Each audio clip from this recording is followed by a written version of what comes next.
The vase shattered before the final note of the sonata had faded. One moment, the blue drawing room of Wexbourne House glittered with candlelight, polished mahogany, and the pale shimmer of silk. The next, blue and gold porcelain lay across the carpet in a glittering field of ruin. A collective breath passed through the room. No one moved. Miss Margery Pellam stood beside the Dowager Duchess' chair with a stack of music sheets against her right arm, the final page trembling slightly beneath her fingers. She had been correcting the order of the evening's program when the crash came. She had not seen the vase fall. She had seen only what followed. Lady Sabine Croftley stood nearest the empty console, one hand pressed to the folds of her silver-blue gown.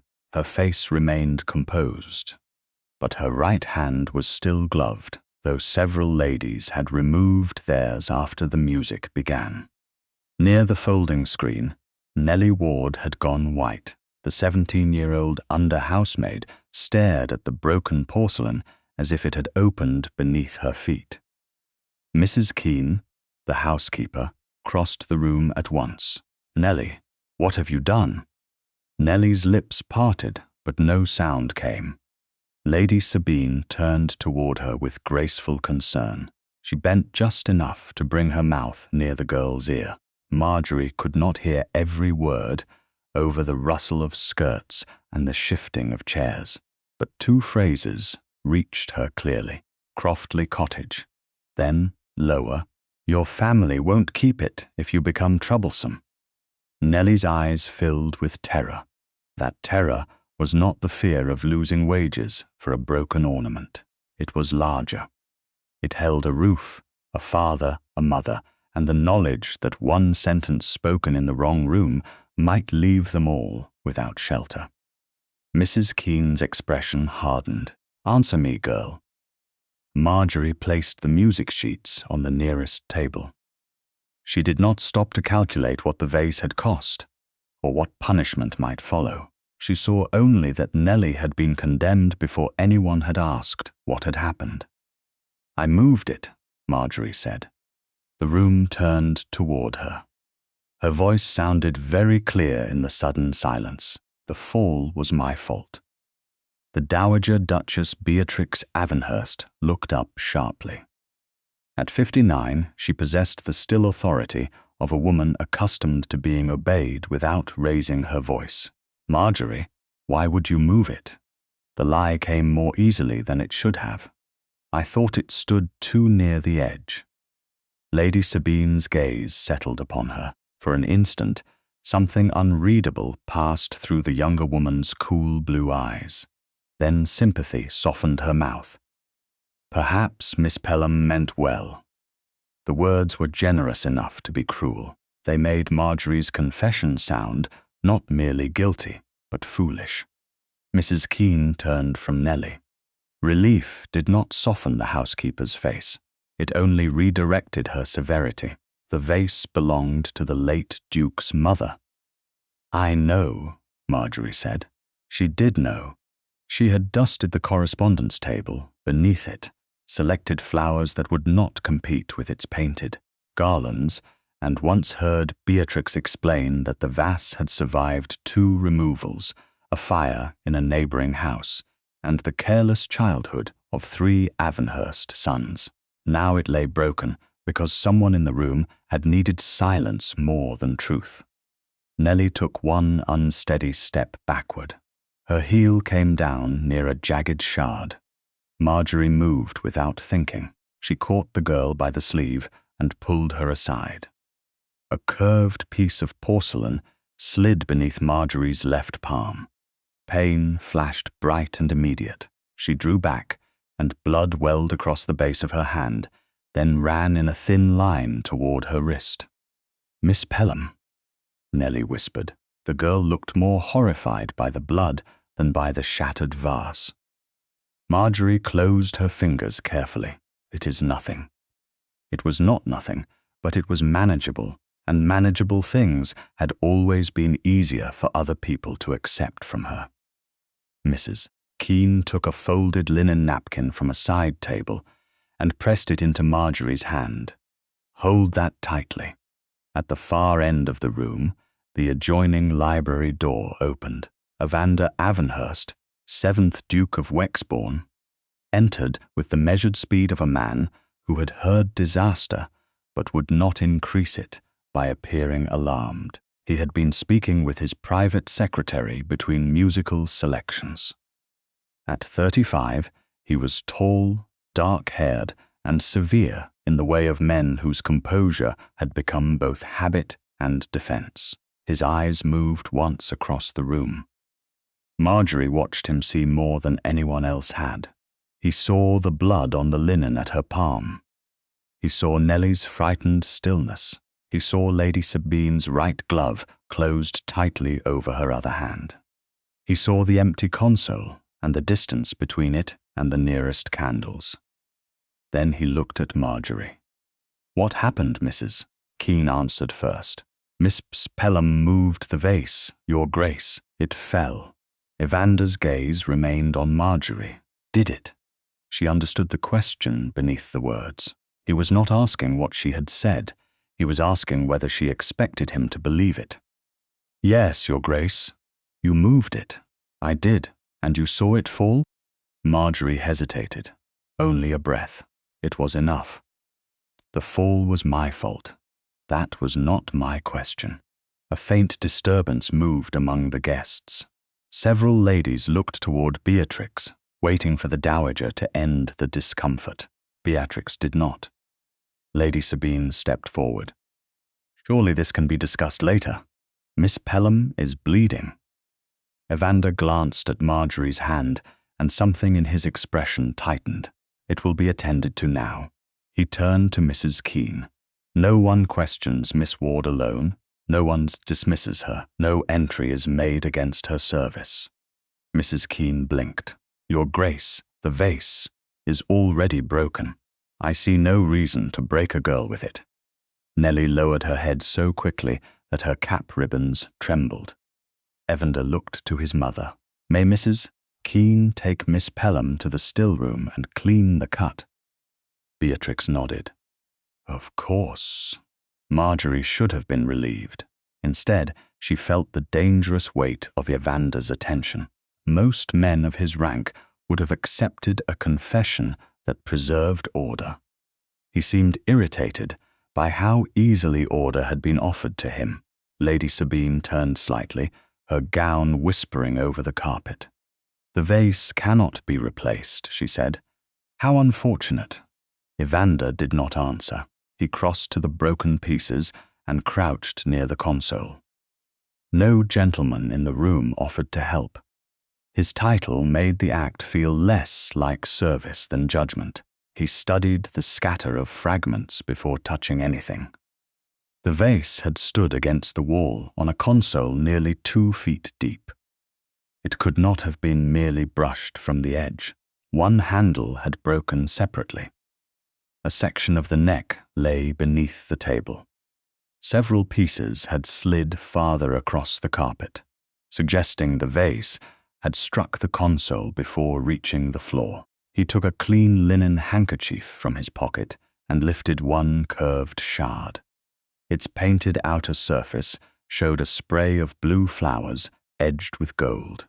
He turned it over. A dark green smear clung to the inner curve, thickest near the broken edge. Not soot, not paint, wax. Evander's eyes narrowed. He looked toward the candles. The nearest stood several feet away, and none was high enough to have dripped into the inner wall of an upright vase.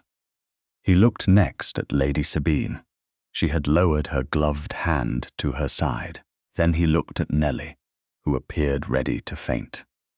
Finally, his gaze returned to Margery. She held the linen tightly against her palm and refused to look at the porcelain. "No servant is to discard a fragment," he said. "Mrs. Keene, close this room when the guests have gone. The pieces will be collected under your supervision." Sir Almeric Vane gave a small, uneasy laugh from beside the mantel. "You think there is some mystery in wax?" Wexbourne? Evander rose, with the shard still protected in his handkerchief. I think wax has a habit of remaining where someone placed it. He turned the inner curve toward the light. The dark green mark gleamed beneath the chandeliers. His voice was quiet when he spoke, but every person in the room heard him. Wax does not fall upward into the inside of a vase. By the time the last carriage rolled away from Wexbourne House, the blood on Margery's cuff had dried to a narrow, rust-coloured line. Mrs.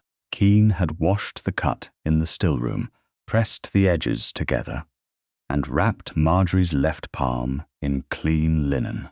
The wound was shallow, though every movement sent a small pulse of pain through her hand. Near 11 o'clock, a footman came to her chamber with word that the Duke wished to see her in his study. Margery followed him through corridors, gone quiet after the music-hale. The chandeliers had been lowered, the music had ceased, and the silence carried each footstep farther than it ought. Beatrix sat near the study fire when Margery entered. The door remained properly open, with Mrs. Harcourt visible in the adjoining room. Evander stood behind his desk. The curved porcelain shard rested upon a square of clean linen before him. Its painted blue and gold surface turned downward, so that the dark green mark inside remained visible. "Sit down, Margery," Beatrix said. Margery obeyed. Her bandaged hand lay stiffly in her lap. Evander waited until the footman had withdrawn. "You said you moved the vase." "Yes, Your Grace." "You also said the fall was your fault." "It was." "Those are not the same answer." Margery held his gaze. "They were meant to be." "That is not what I asked." Beatrix shifted in her chair. "Evander, she has already injured herself, which is one reason I do not intend to accept a convenient confession without examining it." His eyes returned to Margery. "Why did you look at Miss Ward before claiming responsibility?" Margery had expected accusation. Precision was harder to resist. She was frightened. Many servants would be frightened after a valuable object broke. Not in that way. What way? Margery thought of Nellie's white face and Sabine's quiet threat, Croftley Cottage. She had heard only those words and the promise that Nellie's family might not keep it. To repeat more would be to invent certainty she did not possess. "A frightened servant is easily condemned," she said, "especially when everyone in the room has already decided what happened. And so you decided what they would see instead. I took responsibility for an event you did not witness." Margery's breath tightened. "You cannot know that. I asked whether you saw the vase fall. You did not answer." The fire shifted behind Beatrix with a soft collapse of coal. Margery looked toward the shard, then away. "No," she said, "I did not see it fall." Evander's expression did not change, but the room seemed to settle around the admission. "Did you see anyone touch it?" "No." "Did you see anything removed from it?" "No." "Then why claim the fall?" "Because Nellie could have lost her place before anyone asked another question." "And you believed your own place safer?" Margery gave a faint, humorless smile. "Safer than hers." The old brass key slipped free when she shifted. It had hung beneath her gown on a faded blue ribbon since her mother's death. The movement drew it over the edge of her bodice, and it dropped to the carpet near Evander's boot. He bent and picked it up. The key was small, worn smooth at the bow, and darkened by years of handling. He did not ask what it opened. He crossed around the desk and placed it in Margery's uninjured right hand. His fingers did not close hers around it. "Thank you," she said. "You are welcome." Most men of his rank treated a dependent woman's belongings as though privacy were another privilege they possessed. Evander had looked, understood. The key was personal. and returned it without intrusion. The restraint unsettled her more than familiarity would have done. He resumed his place behind the desk and turned the shard slightly upon the linen. The mark lies beneath the inner curve. A candle could not have dripped there while the vase stood upright. Beatrix leaned forward. Could wax have fallen inside while someone sealed a letter nearby? Not in this position. It was pressed against the porcelain. Margery looked more closely. The wax was dark green, almost black, where it had thickened along the broken edge. She had seen the same color on formal Wexbourne correspondence, though she did not say so. Evander rang the bell. When the footman appeared, he asked, "Is Mr. Strake still in the house?" "Yes, Your Grace. He is in the correspondence room. Bring him here."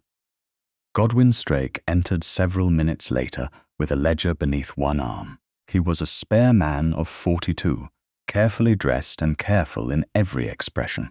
His eyes moved from Beatrix to Margery's bandaged hand, then to Evander. They did not linger on the shard. "You sent for me, Your Grace. I require a list of every person who has had access to the correspondence room, the desk seal, and the wax cabinet during the past month." Strake's face remained composed. "Of course. Is this regarding the dark green sealing wax?" The silence that followed was small but complete. Evander had not turned the inner surface toward him. Beatrix looked sharply at Strake. Margery felt the old key press into her palm. Evander's voice stayed level. "Why would you suppose green wax is involved?" Strake glanced at the linen square as if noticing the mark for the first time. "Wexbourne correspondence uses green wax, Your Grace. I heard that a residue had been found. From whom? A footman may have mentioned it." "Which footman?" Strake hesitated. It lasted less than a breath, but Evander saw it. "I cannot recall." "Then you will recall the access list." "Certainly. You will also remain available while the cabinet inventory is checked." Strake inclined his head, naturally. After he left, Beatrix released a slow breath. "He knew the color. He knew enough to name it before seeing the mark," Evander said. "That is not proof of how it came to be inside the vase." Margery looked at him. He would not allow suspicion to become guilt merely because it was useful. It was the same discipline he had applied to her confession. Evander lifted the shard with the linen, placed it inside a clean packet, and folded the cloth over it. Across the wrapping, he wrote the date, the room, and the exact place where it had been found. Then he unlocked a black dispatch box, placed the labeled packet inside, and turned the key. The small brass key to the box disappeared into his waistcoat pocket. "Miss Pellam will not be charged for the vase," he said. "Nothing concerning negligence will be entered against her. Miss Ward will not be dismissed or questioned alone." Beatrix nodded. "I agree." Margery looked at him. "Your Grace," I confessed. "You spoke." His gaze settled on her.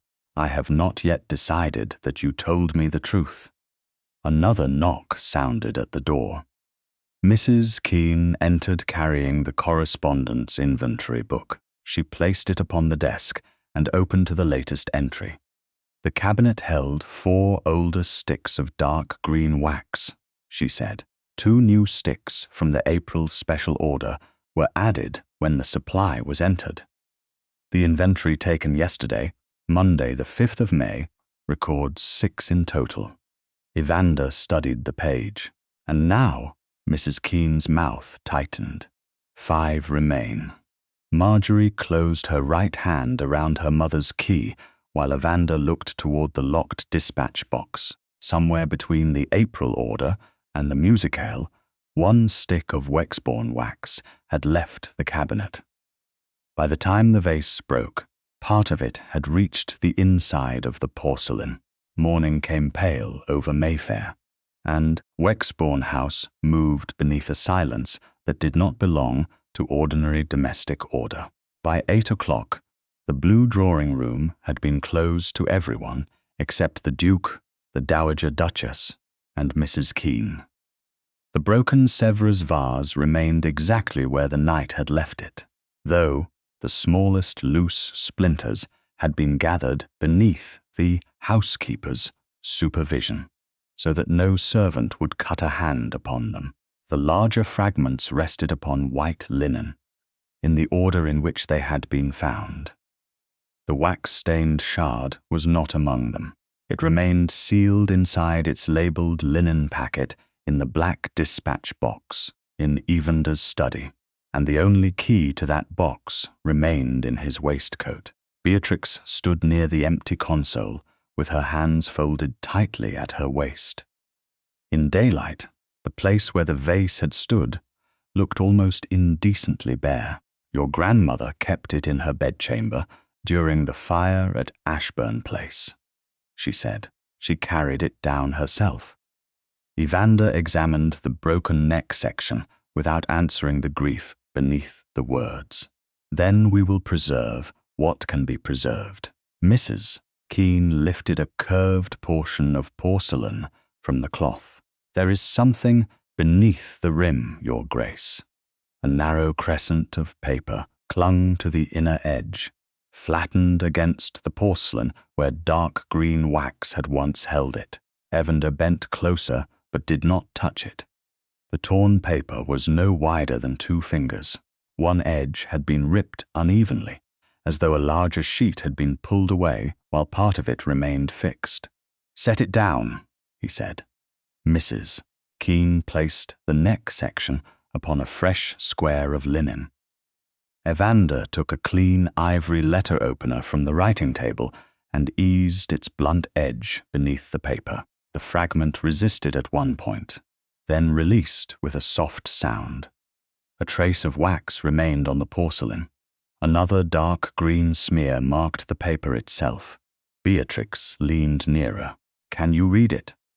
Evander turned the linen toward the window. 3 groups of words survived, though the first and last had been torn away.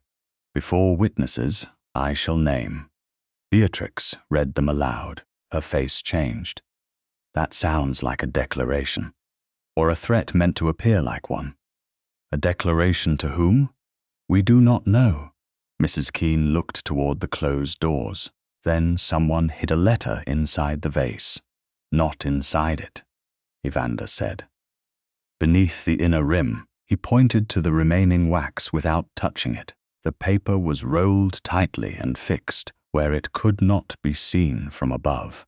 Whoever removed it pulled before the wax had released. That is why this fragment remained. "And why the wax was on the shard you found," Beatrix said. "Yes."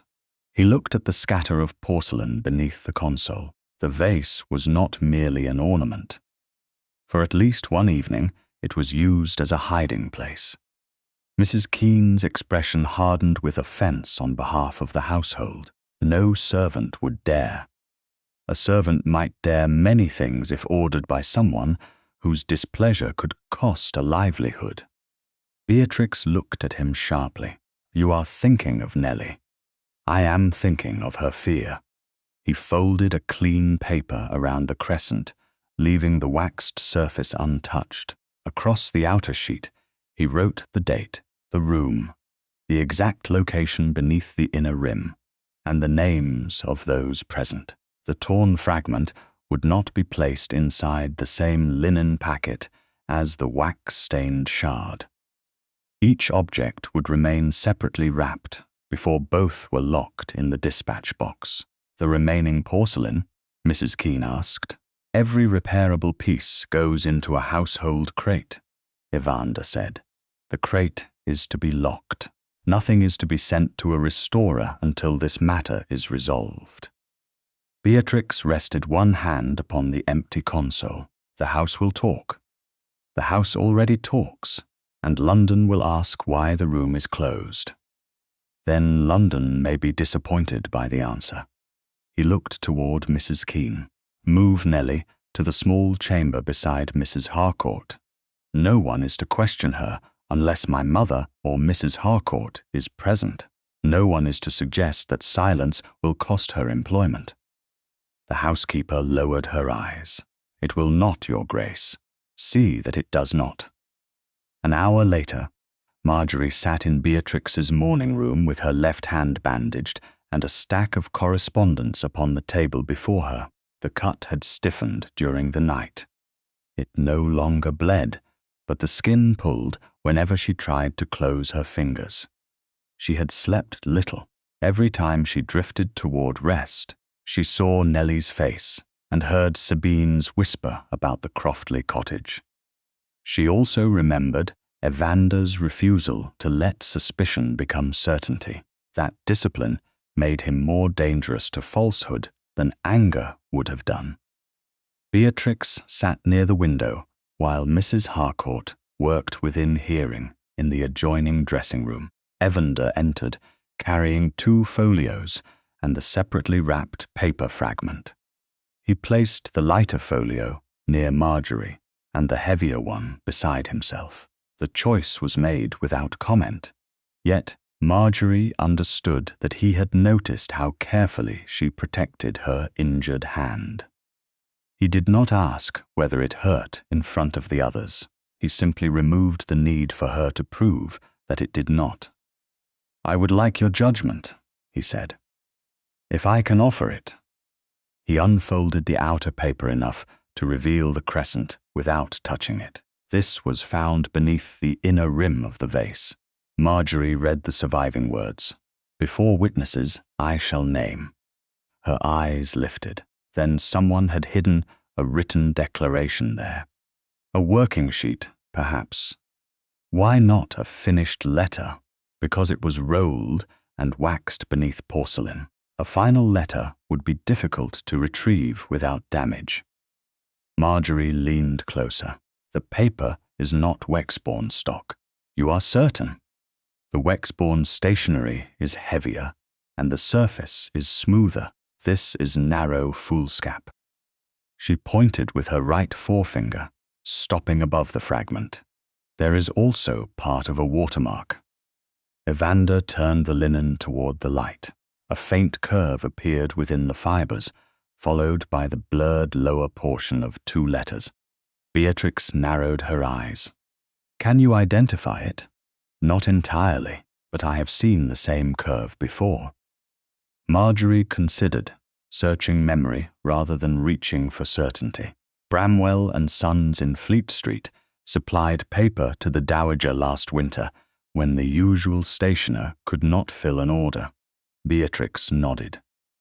"It was finer than I requested, and more expensive than I liked." "This is not the same weight," Margery said, "but the watermark style is similar."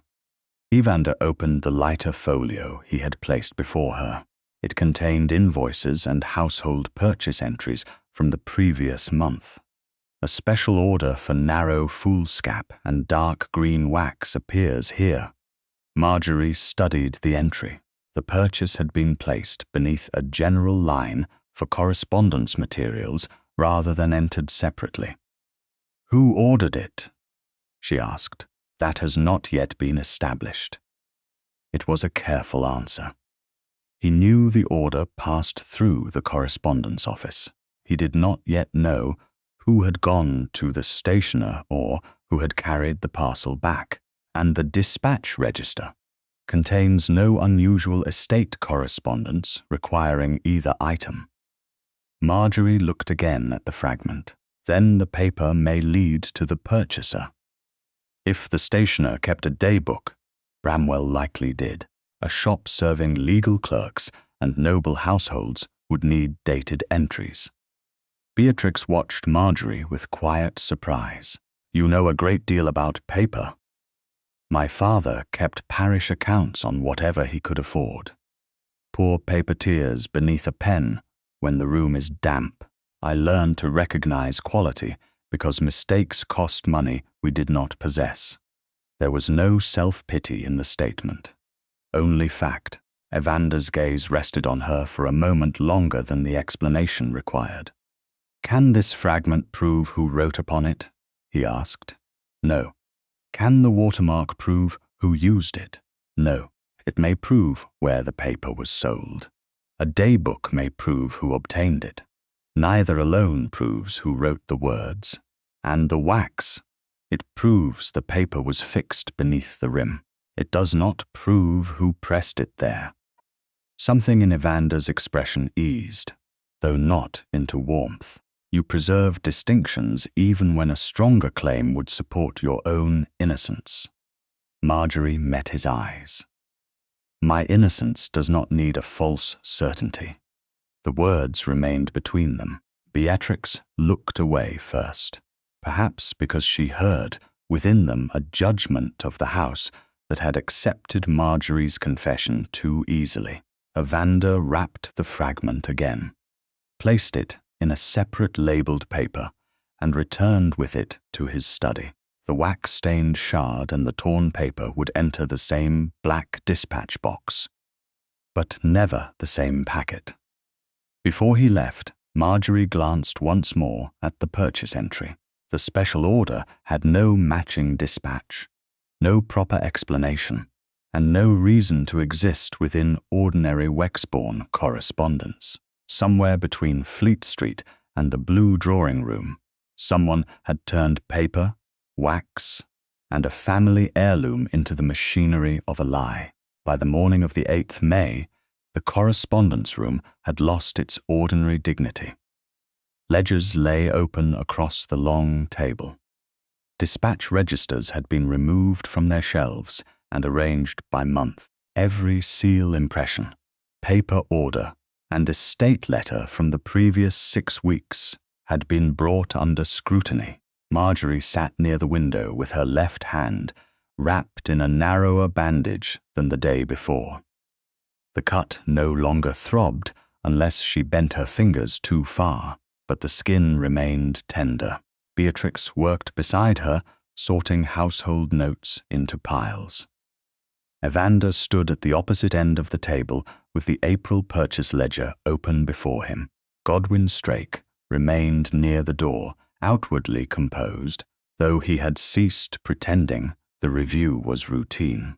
This entry, Evander said, places narrow foolscap and sealing wax beneath general correspondence expenses. Strake glanced at the line. That is where such materials belong, not when the quantity exceeds ordinary use.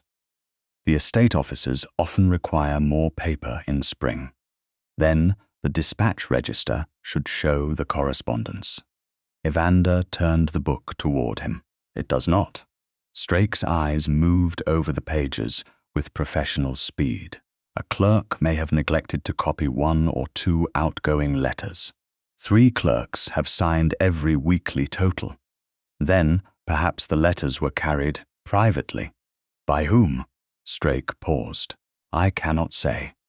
Margery compared the account entry with a charitable disbursement recorded 10 days earlier.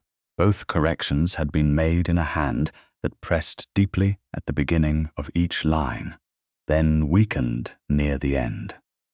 The same habit appeared in the special order. She did not yet know whose hand it was, but the resemblance was too distinct to ignore. This amount was altered, she said. Strake looked at her. Many figures are corrected in household accounts, not in the same manner. She placed the 2 pages beside one another. The original sum beneath the charitable entry was smaller. Someone increased it after the clerk's initials were written. Beatrix leaned closer. Can you read the first figure? Not with certainty. Margery kept her voice measured, only that it was changed.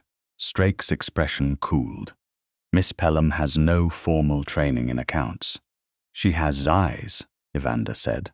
At present, they are more useful than assurances. Strake turned toward him. Your Grace, if this inquiry is to extend beyond the vase, I should know its limits. Why? Because the household cannot function if every minor correction is treated as fraud. No one used that word. You implied it. Evander closed the register. I said, The review would extend wherever the records lead. For the first time, Strake's composure visibly tightened. It was not fear of being blamed for a missing wax stick alone. It was fear of breadth. Margery saw it in the way his fingers closed around the back of a chair, then released. "Will the audit include charitable accounts?" he asked. "All household accounts," Evander replied. "Correspondence, supplies, disbursements, and payments authorized through this room. That will occupy weeks. Then it will occupy weeks." Strake bowed. "As you wish." He turned to leave, but Evander stopped him. "One more question. You said the special paper was required for Morrowden dispatches." "Yes. Mr. Henshaw has sent no request for additional forms. He may have done so privately." "He did not." Strake's face remained still. "Then I was mistaken." "You have been mistaken several times since the vase broke." The words were quiet. They landed harder for it. Strake inclined his head again and left. The door closed behind him. Beatrix released a breath she had been holding. "You believe he altered the accounts. I believe he is afraid I will discover more than a misfiled paper order." Evander looked at Margery. "Do you agree?" she considered before answering. "I believe his fear changed when you widened the audit. That is not the same as knowing why." A faint approval touched his eyes. "No, it is not." Margery looked down at the two corrected entries. "But whatever the reason, Nellie must not remain vulnerable while we search for it." Beatrix's attention sharpened. "She is safe in this house, for the moment." Margery folded her right hand over the bandaged left. "Her parents are not. The Croftley cottage can still be taken from them." Evander's face hardened. "You heard Lady Sabine refer to it. Only enough to know the threat existed. Nellie may never speak while her family's roof depends upon silence. Then we remove the dependence." Beatrix looked between them. "How?" "Morrowden," Evander said. "There is an empty cottage near the South Lodge. The estate carpenter needs assistance. Mrs. Ward has experience with linen repair, according to Mrs. Harcourt." Margery did not immediately agree. "If the offer is made after Nellie gives evidence, it will look like payment. Then it will be made before. And if she chooses never to speak, the offer remains." Beatrix rose. "Then we put it in writing." By noon, the four of them had moved to Beatrix's morning room, where Mrs. Harcourt waited with fresh paper, sand, and sealing wax of the dowager's own plum color. The document was not drawn like a legal settlement, but it was precise. It reserved the South Lodge cottage at Morrowden Park for Mr. and Mrs. Ward. It offered Mr. Ward paid work with the estate carpenter if his health permitted. It allowed Mrs. Ward paid linen work by choice, not obligation. It confirmed that Nellie's place in Beatrix's household would not be affected by any decision she made concerning the broken vase. Evander dictated the first version. Mrs. Harcourt wrote steadily. "The reservation will take effect after Miss Ward gives her account," he said. Margery looked up. "No," the word came before rank could soften it. Silence followed. Evander did not rebuke her. "Explain." "If the protection begins after she speaks, then speaking remains the price. The offer would still be generous." Generosity is not freedom when the recipient must earn safety by accusing someone. Beatrix watched Margery closely. "What wording do you propose?" Margery leaned over the paper. "The reservation will take effect whether Miss Ward gives evidence or remains silent." Mrs. Harcourt looked toward Evander. He nodded at once. "Write it." The correction was made without argument. Margery felt something shift inside her. She had expected him to defend his own phrasing because it was his. Instead, he accepted the better principle and let it replace his authority. "Mrs." Harcourt continued. When the document was complete, Evander signed beneath the reservation. Beatrix added her name and pressed her personal seal into plum wax. Mrs. Harcourt witnessed both signatures. "You will keep this," Beatrix told her. "Not in the correspondence room. No, Your Grace.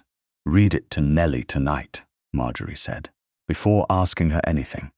"I will." Evander looked at Margery. "Would you like to be present?" She shook her head. "No. She must not feel she owes me speech because I took the blame. You are protecting her from gratitude now. Gratitude can become another chain if someone in authority chooses to pull it." He considered that. "You have spent a great deal of time studying chains." The words might have sounded cruel from another man. From him, they held no mockery. Margery met his gaze, only the invisible ones. A soft knock came at the door. Strake entered carrying 3 folded letters.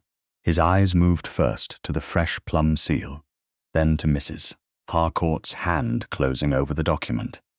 "Estate correspondence, Your Grace." Evander took the letters. "Thank you." Strake did not leave. "May I ask what has been executed?" Beatrix answered before her son could. "No." The refusal carried all the authority of a dowager duchess in her own apartments. Strake bowed, but his gaze returned once more to the sealed paper. He understood that something had changed. A source of pressure had been removed from reach, and he did not know how much Margery had heard or what Nellie might say once fear no longer governed her. He withdrew. Mrs. Harcourt carried the protection document toward Beatrix's private cabinet. Margery watched the door close behind Strake and knew the inquiry had crossed a threshold. Until that morning, someone had hidden paper inside a vase and trusted silence to guard it. Now the accounts were opening. The servant had been given safety without a price, and the man who kept the household secrets had begun to fear what the records might remember.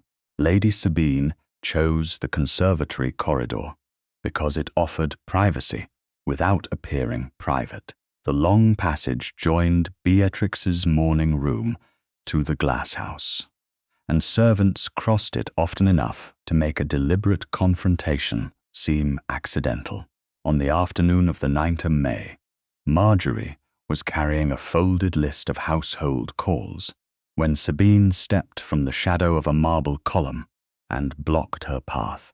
Sunlight filtered through the conservatory glass behind her, turning the silver threads in her pale green gown almost white. Her right hand remained gloved. "Miss Pellam." Margery stopped. Her left palm was no longer bandaged, though a narrow strip of linen still protected the healing cut beneath her glove. "Lady Sabine, you have become remarkably busy since the vase broke." "The household has been busy. Do not pretend you don't understand me." Sabine's voice stayed low and smooth. A footman crossed the far end of the corridor carrying a tray, but he did not look toward them. "You have encouraged that girl to believe she is safe. Nellie has been told the truth. Her place will not depend upon what she says. Her place in this house, perhaps." Sabine adjusted one pearl button at her wrist. The movement was careful, almost stiff. "Her father's cottage is another matter." Margery held still. "What matter? Croftley land is not governed by Wexbourne sentiment. Permission to remain can be withdrawn. Because a servant speaks truthfully. Because tenants who forget gratitude become troublesome." The word settled between them. Margery heard again the whisper beside the shattered porcelain.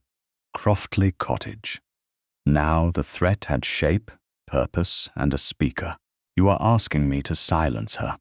I am advising you not to invent courage for someone else and call it kindness." Sabine took one graceful step nearer. "You have a habit of interfering in arrangements far above your station. Safety is not above anyone's station. You think yourself noble because you accepted blame. No. Margery's answer came quietly. I think I was frightened for her. That does not make everything I did wise. Sabine's eyes narrowed. You admit it was a lie. I admit I spoke before I knew the truth. And now you mean to repair your conscience by encouraging a maid to accuse her betters. I have encouraged no accusation. Margery did not retreat. I have only insisted that fear should not decide what she is permitted to say. Sabine's mouth curved without warmth. You speak as though you possess authority here. I do not. At last, something honest. But I know the difference between kindness and control. For the first time, Sabine's composure cracked, only slightly. Her nostrils flared, and the hand at her waist tightened beneath its glove. Take care, Miss Pellam. You are a paid companion, temporary, dependent. If the dowager no longer requires you, there is no estate waiting to receive you.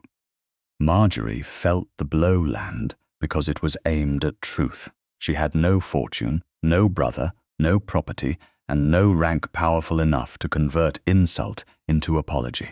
Sabine saw that she had struck the proper place. You have nothing, she said. Margery looked directly at her. Nothing you value is not the same as nothing. Sabine's expression sharpened. Do not put words into Nellie Ward's mouth. I will not. And do not tell the Duke that I threatened you. That depends upon whether you threatened me. A silence followed.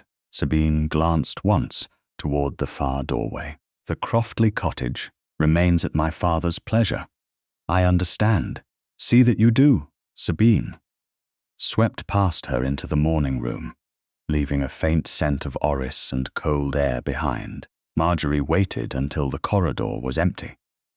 Her breathing remained steady, but the skin beneath her healing palm had begun to ache. She returned to her chamber instead of going directly to Beatrix. Fear distorted memory. She would not allow it to distort hers. At the small writing desk, she unlocked her mother's box with the old brass key from the faded blue ribbon. Inside lay a packet of letters, 2 household receipts from years before, and several folded sheets of unused paper. Margery selected one and wrote the date, the hour, the location, and every phrase she could recall exactly. She recorded where Sabine had stood, which servants had crossed the corridor, and what Margery had answered. She did not write that Sabine had broken the vase. She did not write that Sabine had hidden paper. She wrote only what had been said.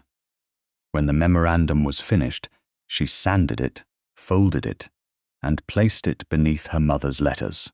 One of those letters had been written during the final year of her mother's life, when money had been scarce and illness had made every decision feel urgent. Margery unfolded it now. The paper had softened along the creases. Her mother's hand was weaker than she remembered, yet the words remained clear. Peace is a worthy thing, my dear, but do not buy it by agreeing that your pain has no price. Margery read the sentence twice. For years she had mistaken endurance for the absence of injury.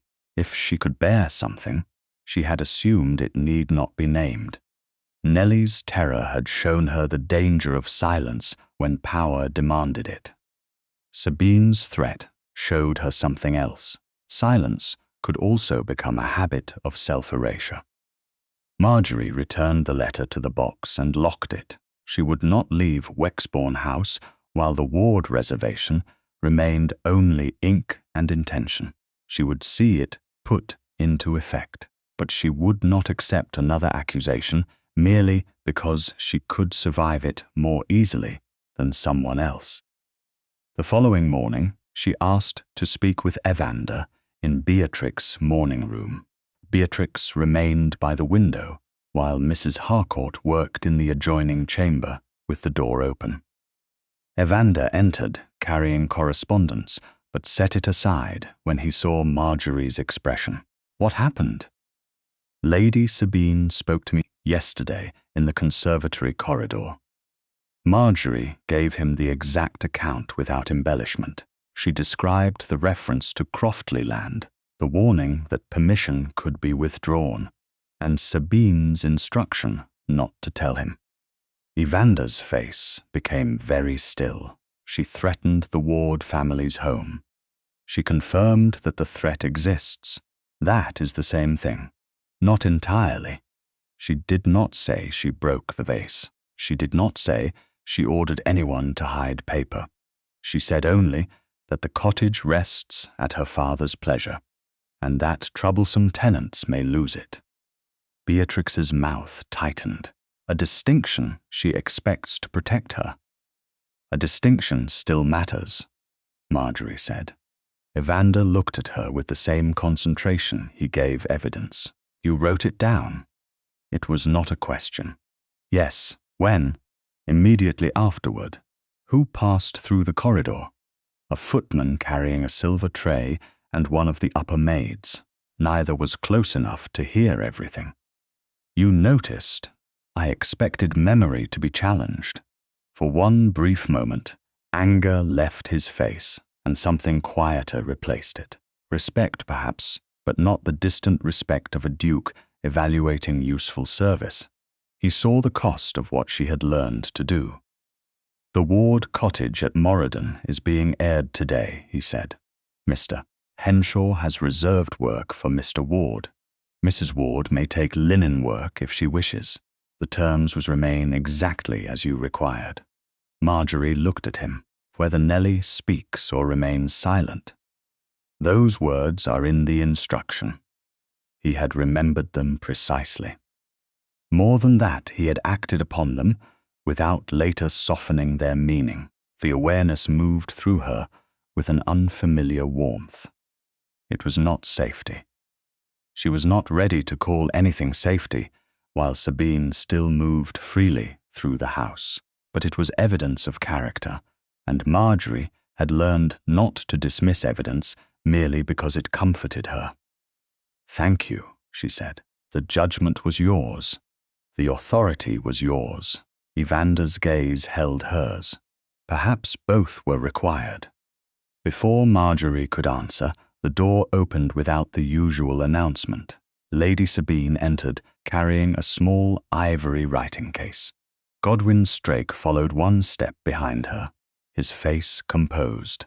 Their eyes met briefly when he closed the door. The exchange lasted no longer than a heartbeat, but Margery saw it.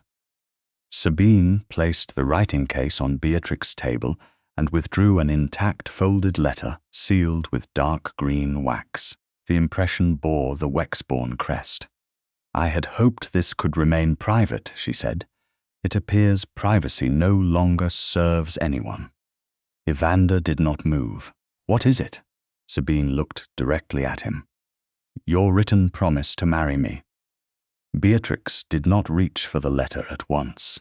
The dark green seal bore the Wexbourne crest with enough precision to silence the room. Yet Evander's face did not alter. He looked at Sabine, then at Godwin Strake, who had remained one step behind her with the stillness of a man who wished to appear irrelevant. Where did you obtain this? Evander asked. Sabine rested her gloved hand upon the ivory writing case. It was delivered to me privately. By whom? That is not the point. It is the first point. You wrote it. I did not. Beatrix's gaze moved to the seal. Sabine, if you are placing such a claim before this family, the letter must be examined. Sabine hesitated. Her confidence did not vanish, but Margery saw it change shape.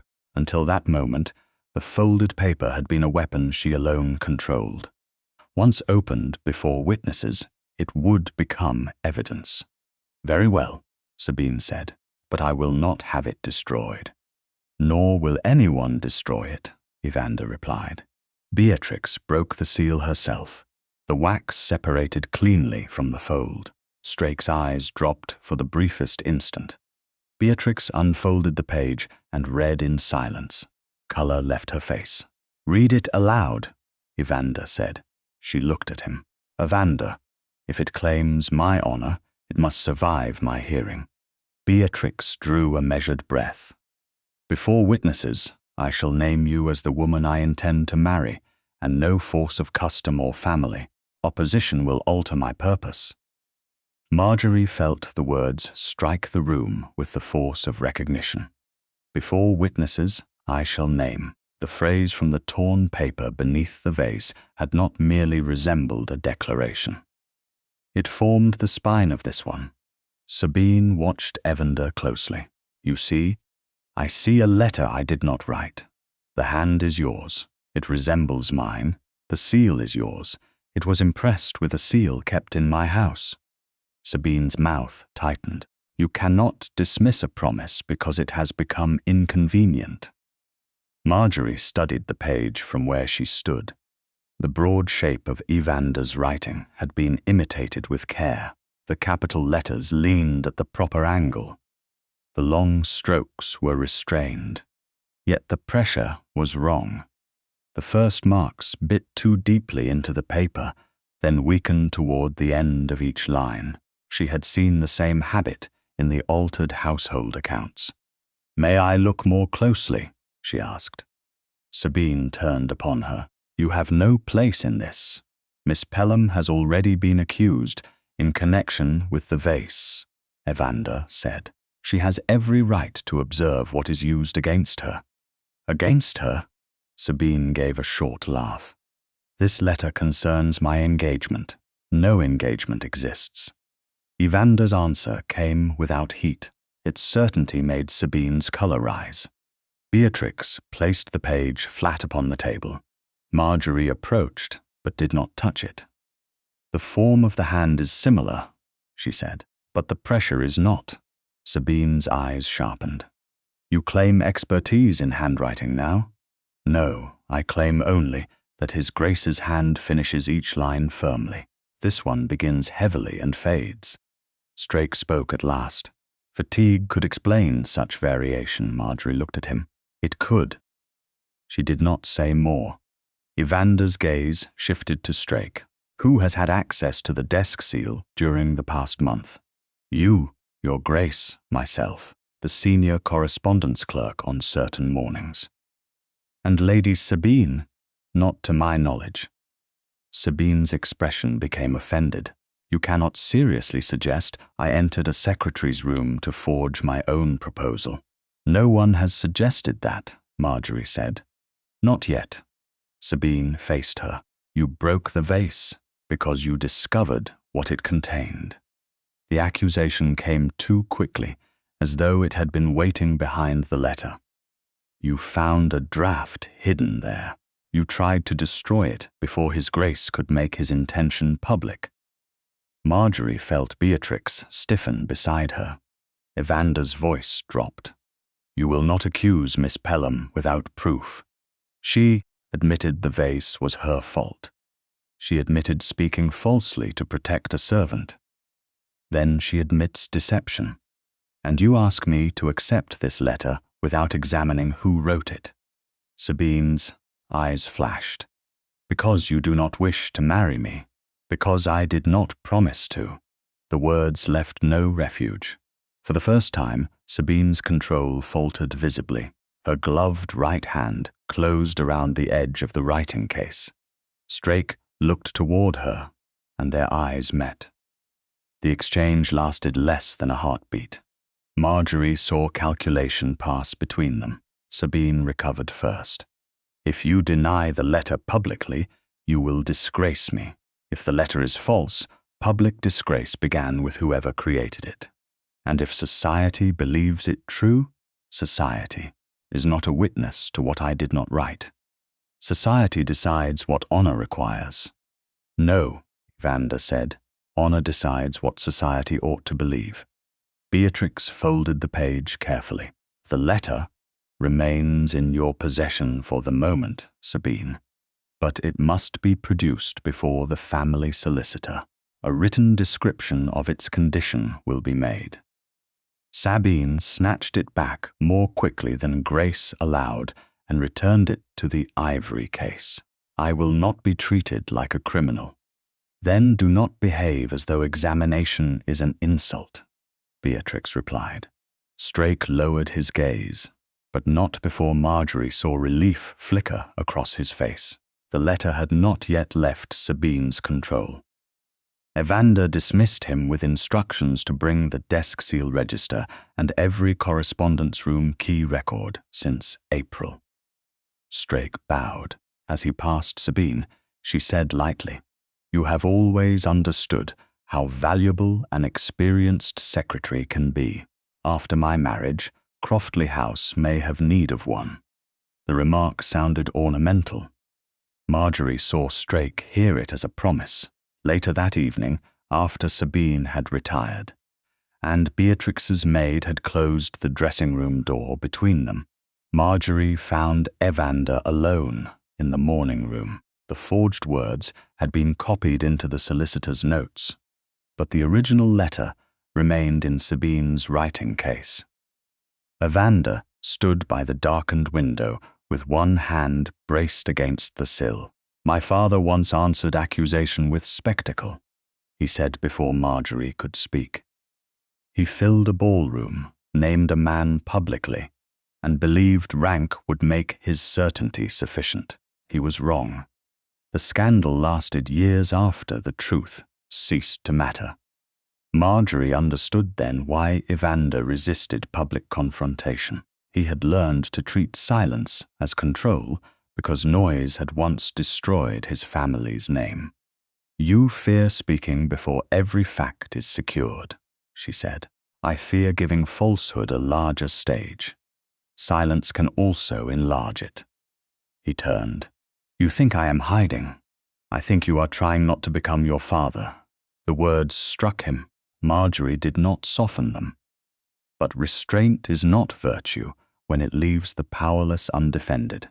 For a moment, neither moved. He had given her a private wound. She could have used it to win. Instead, she held it without cruelty.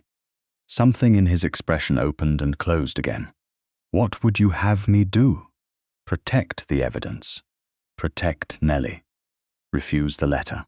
But do not let Lady Sabine decide what the house is permitted to say." Before he could answer, Beatrix entered with a folded note. "Sabine has sent word to Lady Fenwick and Sir Almeric that she will receive limited callers here on the 13th. Evander's face hardened. "She has no authority to receive anyone in this house." "I told her so." She replied that if the doors remain closed, London will assume we are suppressing a lawful promise. Beatrix looked tired rather than persuaded. A complete refusal may feed the rumor. Margery saw the trap. Open the house, and Sabine gained an audience. Close it, and she gained a scandal. Then permit a limited call under your terms, Margery said. But make the terms plain. Beatrix nodded slowly. 1 hour.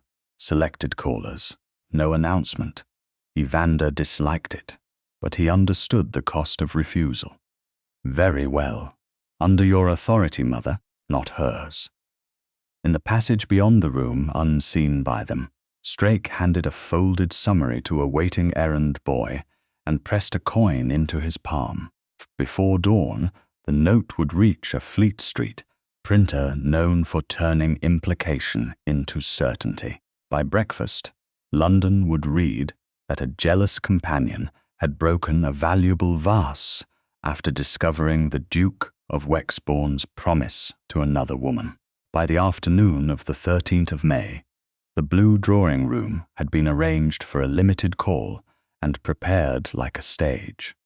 Beatrix had allowed 1 hour selected guests and no formal announcement. Sabine had obeyed the letter of those conditions while defeating their purpose. The room held Lady Fenwick, Sir Almeric Vane, 2 older ladies known for repeating what they claimed to deplore, and several gentlemen whose interest in scandal exceeded their concern for truth. A copy of the Fleet Street sheet had already passed through their hands. Margery stood beside Beatrix in the same grey gown she had worn through 3 days of inquiry. The faint red line across her left palm showed when she removed her glove. Across the room, Lady Fenwick opened her invitation book, glanced toward Margery, and closed it again without writing the name she had once promised to include. The movement was small. It cut more deeply than open insult. Margery had corrected the wording of Lady Fenwick's charitable appeal the week before, and arranged the musicians for her spring supper. None of that work existed now. One printed accusation had made her invisible labor evidence against her character. Sabine wore pearl silk and the expression of a woman expecting sympathy to harden into triumph. Her ivory writing case rested on a side table. The forged promise remained inside it. Evander stood near the mantel with the family solicitor at his side. He had required the solicitor's presence because Sabine intended to produce the letter. He had also ordered that Nellie remain upstairs with Mrs. Harcourt. The gathering had barely settled when Godwin Strake entered through the servants' door with Nellie behind him. The girl's face was colourless. Beatrix rose. "Why is Miss Ward here?" Strake bowed. Lady Sabine requested that the girl clarify her part in the accident. "Lady Sabine has no authority to summon my servants." "I believe the request reasonable. You were not asked what you believed." Beatrix's voice did not rise, yet Strake's composure tightened. Nellie took a step backward. Sabine turned toward her with a practiced gentleness. "There is no cause for fear. We only wish to know what happened." Margery saw the contradiction in the girl's posture. Her shoulders had drawn inward, but her hands remained rigid at her sides. She had heard the Ward reservation. She knew the promise existed, yet safety written on paper had not yet become a cottage, work, and distance from Croftly land. The room still belonged to those who could injure her family before evening. Beatrix looked at Nellie. "You are not required to answer anyone." Sabine gave a soft laugh. "Then silence will be taken as guilt." "Whose guilt?" Evander asked. "Miss Pellam's." Sabine crossed to the center of the room. "London has already heard that she broke the vase after discovering a promise she wished to destroy. If that account is false, surely the servant who stood nearest can say so." Margery met Nellie's eyes. She wanted to tell the girl that truth would protect them both. She did not. Protection had to be real before courage could be demanded. "Did Miss Pellam touch the vase?" Sabine asked. Nellie swallowed. "She touched the pieces after it fell." A murmur passed through the room. Sabine turned toward the guests. "You see how carefully the answer is shaped." "It is an answer to your question," Margery said. "Nothing more." Sabine's gaze sharpened. "Then let us ask another. Was Miss Pellam near the vase?" Nellie looked toward the empty console. "She came after it broke." "Did she take hold of you?" "She pulled me away from the shards and cut her hand while doing so." Sabine turned to the room again. A useful injury. It made her appear protective after she had already destroyed the evidence. Evander stepped forward. "Enough." "No, not enough." Sabine lifted the ivory case and withdrew the sealed letter. "I have been called deceitful in this house. I have watched my engagement denied while the woman who broke the vase is treated as a martyr. Let the letter be read before witnesses." "No engagement exists," Evander said. "Then deny the letter now." She held it toward him. "Say before everyone that you did not write it, did not seal it, and never intended to name me as your wife. I have already denied it, privately, where Miss Pellam's influence is strongest." Sir Almeric shifted near the mantel. Lady Fenwick watched Evander instead of Sabine. The room had stopped pretending this was a call. It had become a tribunal, and Sabine had chosen the accusation carefully. If Evander denied the letter without explaining the wax, the paper, and the missing stick, London would call him faithless. If he accused Sabine before the evidence was complete, he risked repeating the public catastrophe that had marked his father's name. Margery saw the old fear in the stillness of his face. The solicitor stepped forward. The document should be placed in neutral custody until its origin is examined. Sabine clutched it closer. You would confiscate a promise made to me. I would preserve a disputed document. Evander held out his hand. Give it to him. Sabine looked around the room. She had expected outrage on her behalf. What she found was curiosity sharpened by rank. Slowly, she surrendered the letter. The solicitor examined the seal without breaking it, placed the document inside a clean cover, and wrote a receipt. Sabine watched every movement. Now answer me, she said. Did Miss Pellam break the vase because she found that letter? No evidence proves that. Her own confession proves she broke it. Her confession proves she chose to protect Miss Ward. Then she admits lying. She admits speaking falsely about one act. That does not make every accusation against her true. Margery felt the room shift again. Evander was defending the distinction, but not yet her name. Sabine heard the weakness. If believe her innocent, say so without qualification. Beatrix looked at her son. The solicitor did not move. Nellie stood trapped beside the servant's door. Margery understood the choice before Evander did. He believed the evidence would soon clear her. He believed caution would protect the final truth. He did not understand that society would not wait for final truth once it had been offered a woman to blame. Evander looked at the guests. This gathering is concluded. Sabine's lips curved faintly. And Miss Pellam? He turned toward Margery. The hesitation lasted only a moment. Miss Pellam will withdraw. The words struck with no violence, yet the room received them like a verdict. Lady Fenwick closed her invitation book completely. Sir Almeric lowered his eyes to hide satisfaction.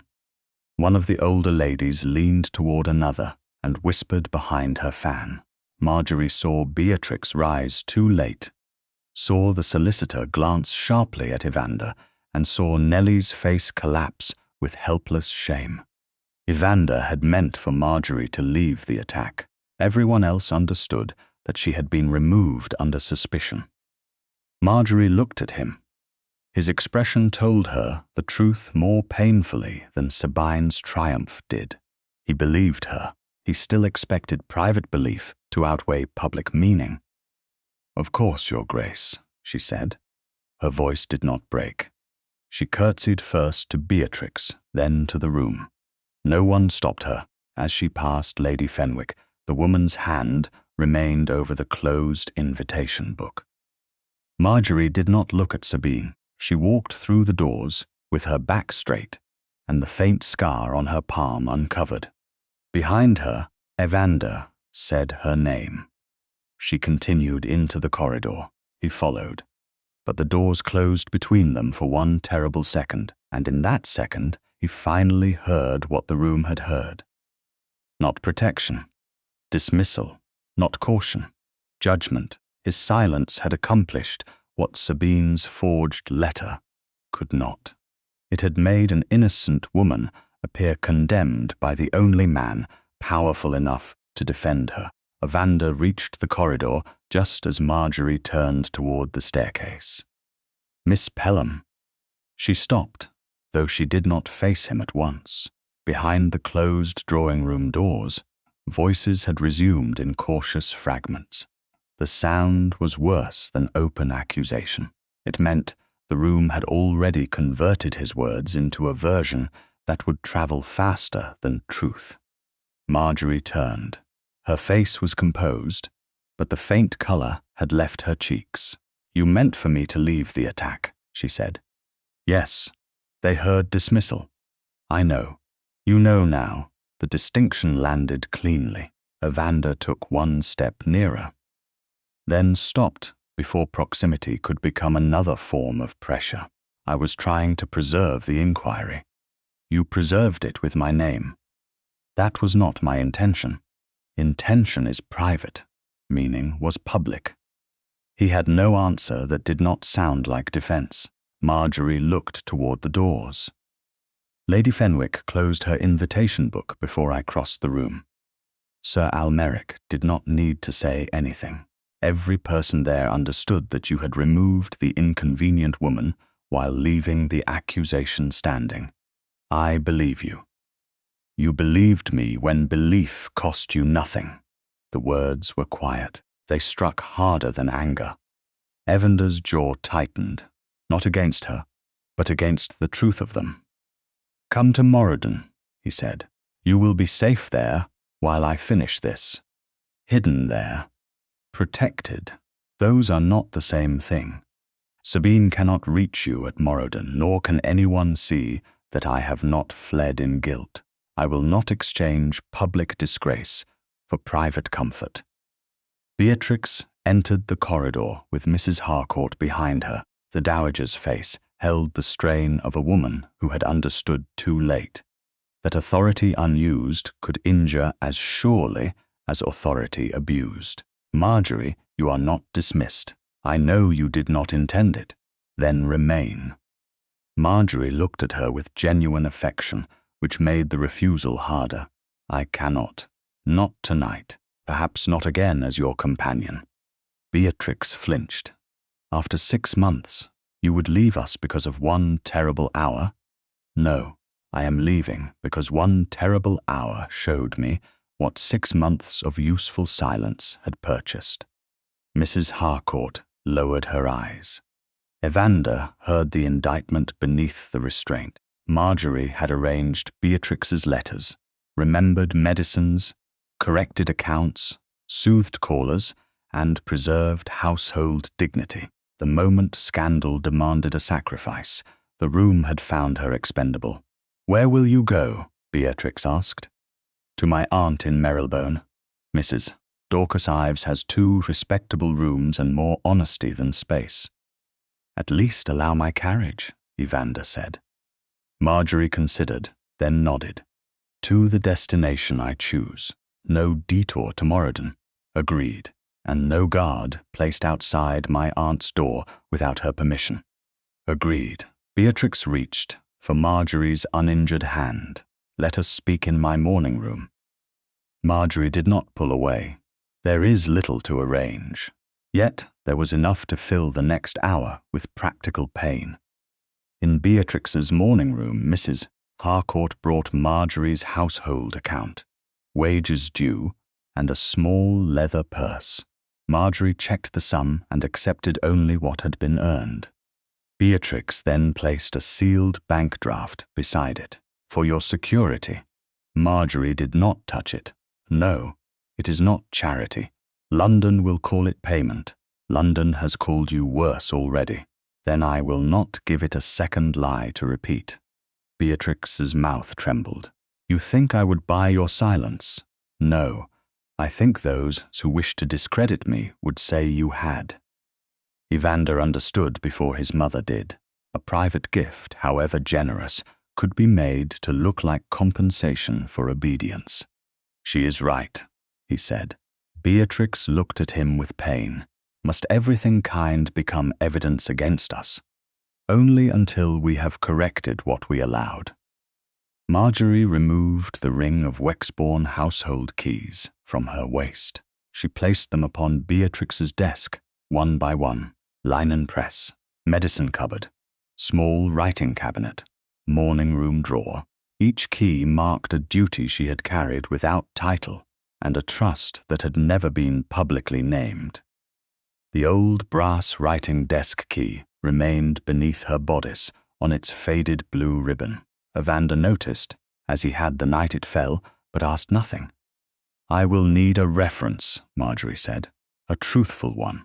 Beatrix sat at once. You shall have more than that. No praise that can be dismissed as guilt. State my position, the length of service, and whether my conduct was honest. Beatrix wrote in her own hand. She described Margery as intelligent, discreet, diligent, and trustworthy. She did not mention the vase. She did not call the departure voluntary or forced. She wrote only what she could defend before any household in England.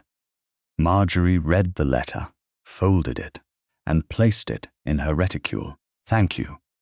You are thanking me for too little," Beatrix whispered. "Then let it become more later." Before Margery left to pack, Evander spoke. "The forged letter is now in the solicitor's document cover. When it is returned from his initial examination, I will secure it with the shard and paper fragment." Margery met his eyes. "Do not tell me where unless I need to know." "Why?" "'Cause someone has already used servants' paper and fear as tools. The fewer people who know the evidence location, the safer it is." Her judgment reached him even through hurt. "Very well." She left the room with Mrs. Harcourt. The moment the door closed, Evander turned to Beatrix. "We move the dispatch box now." The solicitor returned the forged promise before dusk, still sealed inside its protective cover. Evander placed it in the black dispatch box beside the two separately wrapped objects. He retained the box key. Beatrix unlocked the strong cabinet in her private apartments and watched him set the box inside. She locked the cabinet again and kept its key herself. Mrs. Harcourt witnessed the transfer. No entry was made in the correspondence office. Strake was not informed. Margery departed Wexbourne House shortly after 7 in the Duke's carriage, with one trunk, her wages, Beatrix's reference, her memorandum, and the old brass key. She did not look back from the window. Evander stood beneath the portico until the carriage turned beyond the square. He did not mistake her departure for surrender. She had chosen the only ground on which her voice could not be confused with gratitude. Near midnight, a footman heard wood splinter in Evander's study. By the time the household reached the room, the door lock had been forced and the desk drawers pulled open. The black dispatch box was not there. It had already been moved. Nothing essential had been taken. But the search itself proved that someone within reach of Wexbourne House knew evidence existed and feared what it might show. In Marylebone, Margery's arrival produced no grand welcome. Only Aunt Dorcas in a dark wrapper, warm broth, clean sheets, and a refusal to ask questions until Margery had eaten. The two rooms were narrow but orderly. No portrait of a duke watched from the walls. No servant waited outside the door. By morning, the quiet felt less like exile than ownership. Margery opened her mother's writing box with the old brass key and removed the memorandum of Sabine's threat. Beneath lay several parish papers her father had once used for account practice. One bore the Bramwell watermark in full. Margery already knew the torn fragment came from the same stationer. The old sheet did not reveal a new name. It revealed a pattern. The watermark curve matched the fragment exactly, including a small break in the lower letter where the wire mold had been repaired. Dorcas examined the sheet over her spectacles. A respectable stationer would keep records for noble households. Invoices, certainly, and a daybook, Dorcas said, not merely who paid, who collected. Margery looked at the faded paper again. The question had changed. She no longer needed to prove where the foolscap had been sold. She needed to learn whose hand had carried it from Fleet Street into Wexbourne House. She drew fresh paper toward her and began a letter to Bramwell and Sons. By the time the church clock struck 9, she had an appointment for the following morning and the first direction in the inquiry that belonged entirely to her. At 9:30 the following morning, Margery and Aunt Dorcas entered a hired carriage in Marylebone and set out for Fleet Street. The journey took nearly an hour through crowded streets and slow-moving carts, long enough for Dorcas to observe that anyone who chose dishonesty for a profession ought first to consider the inconvenience of London traffic. Margery smiled despite herself, then looked down at the folded copy of the watermark sketch in her reticule. Her left palm no longer required a bandage, though a faint red line remained where the porcelain had cut her. The old brass key rested beneath her gown on the faded blue ribbon. Bramwell and Sons occupied a narrow shop between a law stationer and a bookseller. The front windows displayed foolscap, sealing wax, account books, and packets of quills arranged with the solemn precision of legal instruments. Mr. Bramwell received them in a back room lined with ledgers. He was a compact man with grey at his temples, ink upon one thumb, and the cautious manner of someone accustomed to clients who wanted facts improved by rank. "Miss Pellam," he said after reading Margery's note again, "you understand that I cannot surrender a customer's account book. I would not ask you to, nor can I claim who used the goods after they left my shop. I ask only what your record shows." His expression eased by a degree. Dorcas seated herself near the door, close enough to hear and far enough to make the conversation proper. Mr. Bramwell placed a leather-strapped day-book upon the table, but kept one hand over its cover. "You mentioned a narrow foolscap watermark with a repaired break in the lower letter." Margery produced the sketch. "This pattern," he examined it through a small lens. "Yes, that wire mould belonged to our April shipment. The flaw appeared after repair and was corrected before the May stock arrived." He opened the day-book to an entry dated the 24th April. The page remained beneath his hand. 2 quires of narrow foolscap, 2 sticks of dark green sealing wax, charged to Wexbourne House. Margery's pulse quickened, but she kept her voice even. "Who placed the order?" The request came in the ordinary household form. The collector signed when he received the parcel. Mr. Bramwell turned the book slightly so she could read the name written beside the charge. Godwin Strake. The letters were neat, narrow, and pressed deeply at their beginnings. Margery recognized the habit she had seen in the altered account entries, though the day-book alone did not prove forgery. "You saw Mr. Strake collect it?" she asked. "I did. He has purchased stationery here before." "Was anyone with him?" "No." "Did he state the purpose?" "Estate correspondence. That was sufficient for a charge to a known household." Mr. Bramwell opened a shallow drawer and removed a flattened green paper wrapper marked with a shipment number. "This is from the same lot. The notation corresponds to the entry. I can say, the goods were mine. The order was charged to Wexbourne House, and Mr. Strake personally collected them. I cannot say who later handled the paper or softened the wax." "That distinction matters," Margery said. He studied her for a moment. Most people who come seeking proof are disappointed when it arrives with limits. Proof without limits is usually accusation. Dorcas's mouth curved faintly. Mr. Bramwell turned the day-book back toward himself.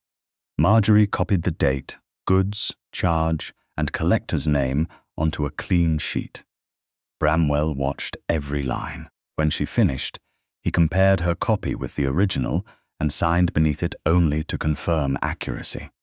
"The day-book remains here," he said. "Of course. If His Grace's solicitor requires me, I will appear with it.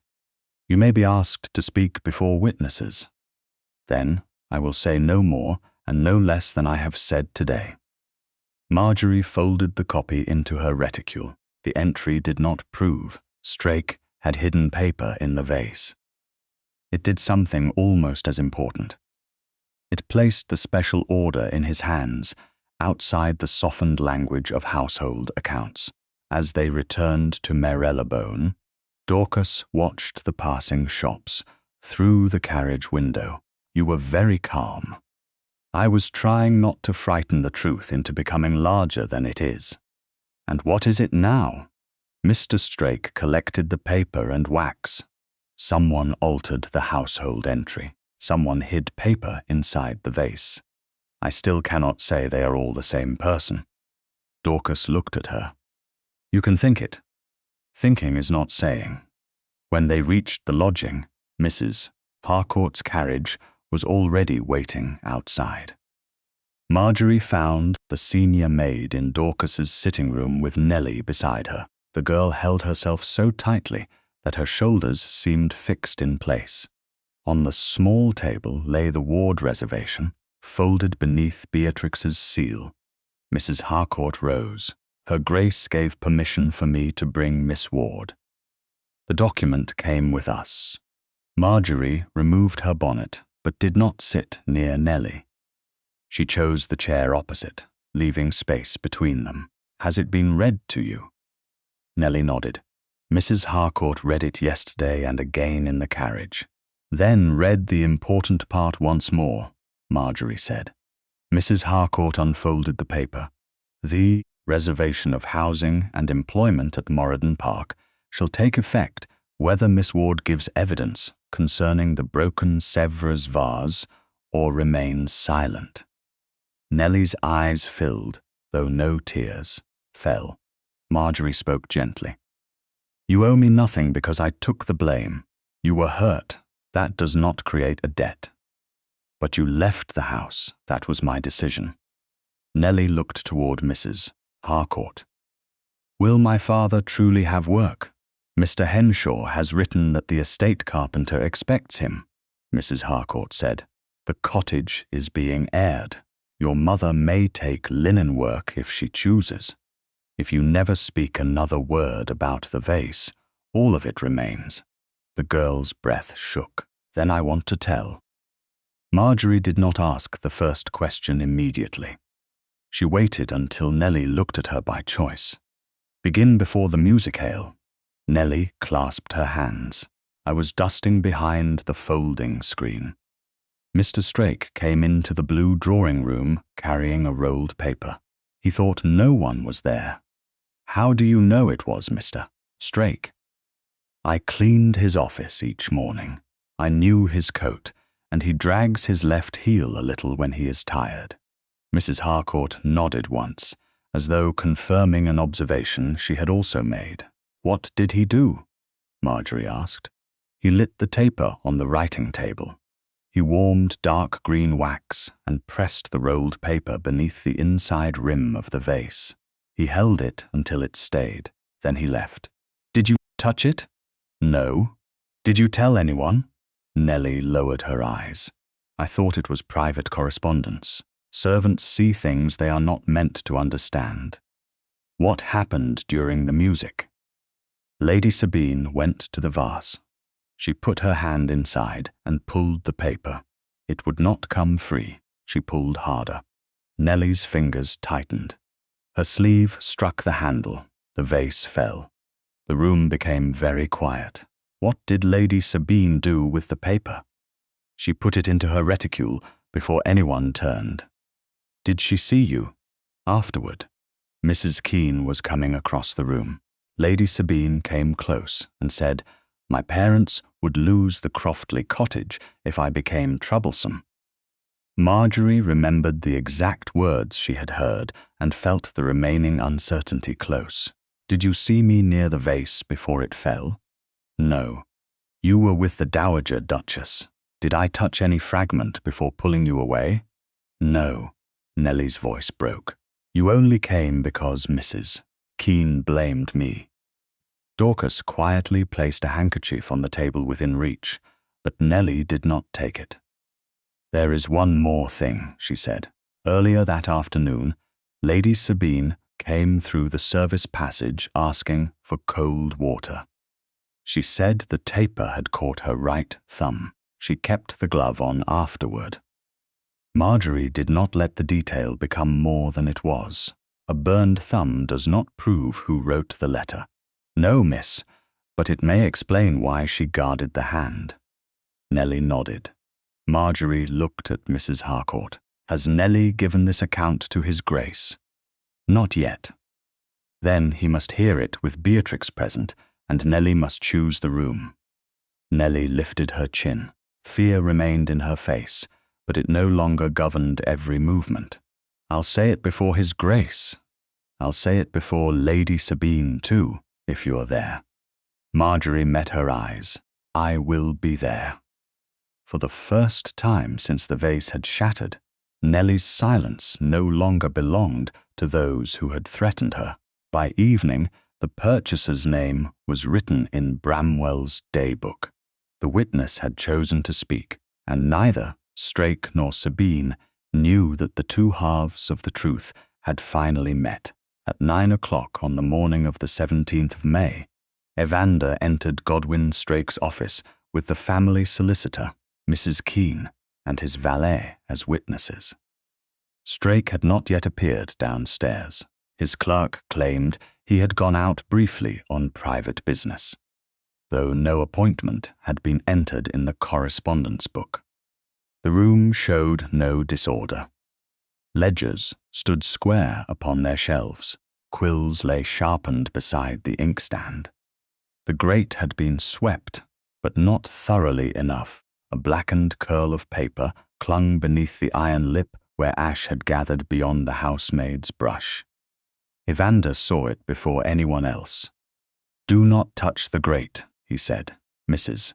Keene stopped at once. The solicitor crouched and used the fire tongs to draw the paper free. Most of the outer edges had burned away. The center remained brown, brittle, and legible. Across it, in a hand that tried to imitate Evander's shape without mastering his pressure, survived the words before witnesses. I shall name you. The solicitor placed the scorched draft upon clean paper. A rehearsal sheet, he said, or one attempt among several. Evander looked toward the locked desk. Open it. Mrs. Keene produced no key because none had been left in household custody. The solicitor examined the lock and found it already damaged from within, as though someone had forced the drawer shut after overfilling it. The valet used a narrow tool to release the catch without breaking the wood further. Beneath ordinary correspondence lay 3 household account sheets, whose figures had been scraped, rewritten, and carried into later totals. The charitable disbursement Margery had questioned appeared among them. A second sheet concealed the April stationery purchase beneath an inflated payment for lamp oil.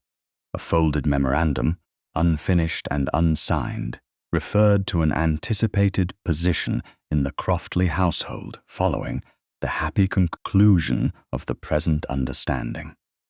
It did not prove Sabine had written it. It proved Strake expected reward. Mrs. Keene stared at the altered figures. He has been stealing from the house. We know he altered the accounts, Evander said. We will not say more until every sum is examined. Even anger did not persuade him to outrun proof. The solicitor wrapped the scorched draft separately, recorded its condition, and sealed the altered sheets in another cover. Footsteps sounded in the passage. A stable boy appeared at the open door, cap crushed between his hands. Your Grace, Mr. Strake ordered a post-chaise for 11. He said it must be ready at the rear mews, and no livery was to be shown. Evander's attention sharpened. When did he give the order? Before breakfast, Your Grace. Where is he now? Packing, I think. His travelling bag has been sent down. The solicitor rose. If he leaves, the accounts may leave with him. Evander turned to Mrs. Keene. Keep this room closed. No one enters until we return. The mews smelled of leather, straw, and rain left from the night before. A plain post-chaise waited near the rear gate. Strake stood beside it in a dark travelling coat, one hand resting upon a leather bag.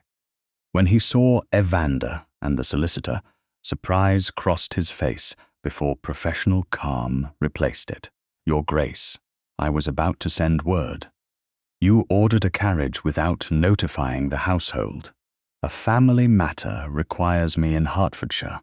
"What family matter?" "Private business."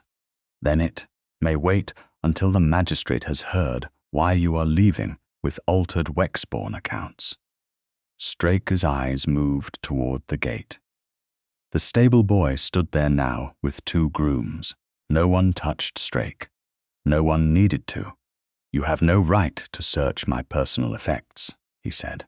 "The bag was packed from a room belonging to this house, and the household has evidence that its papers were concealed among your possessions." The solicitor replied, "You may open it yourself before witnesses, or we may ask the magistrate to direct the matter."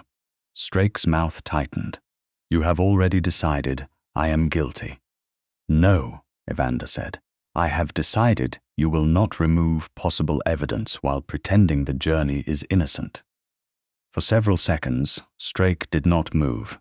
Then he unfastened the straps. The bag contained shirts, a shaving case, 2 books, and a packet of private papers. Beneath the folded linen lay a half-used stick of dark green sealing wax wrapped in green paper. The wrapper bore Bramwell and Sons' April shipment notation. The solicitor did not claim the stick had supplied the wax inside the vase. He recorded only where it had been found, how it was wrapped, and who had witnessed the discovery. Underneath it were 2 more account sheets removed from the correspondence office and a list of sums that matched the altered entries. Strake's face changed. Not into panic, into calculation stripped of hope. Those accounts were taken for correction. "And the wax?" Evander asked. "Household property, packed beneath your shirts." Strake said nothing. The solicitor closed the bag and placed the wax in a separate envelope. A messenger was sent to the magistrate. Until lawful direction arrived, Strake was returned to the house under observation. There was no struggle and no public spectacle. Evander had once believed restraint meant avoiding confrontation. That morning, he learned it could also mean acting without giving anger the privilege of excess. By 4 o'clock, he stood in Aunt Dorcas's Marylebone sitting room, with rain darkening the shoulders of his coat. Dorcas remained near the window, and the door to the adjoining room stayed open. Margery sat opposite him in a plain cream day dress. The faint red line across her left palm was nearly healed. She did not offer him comfort merely because he looked tired. "Mr. Strake attempted to leave London," he said. "In his office, we found a scorched rehearsal draft bearing the same central phrase as the fragment from the Vase.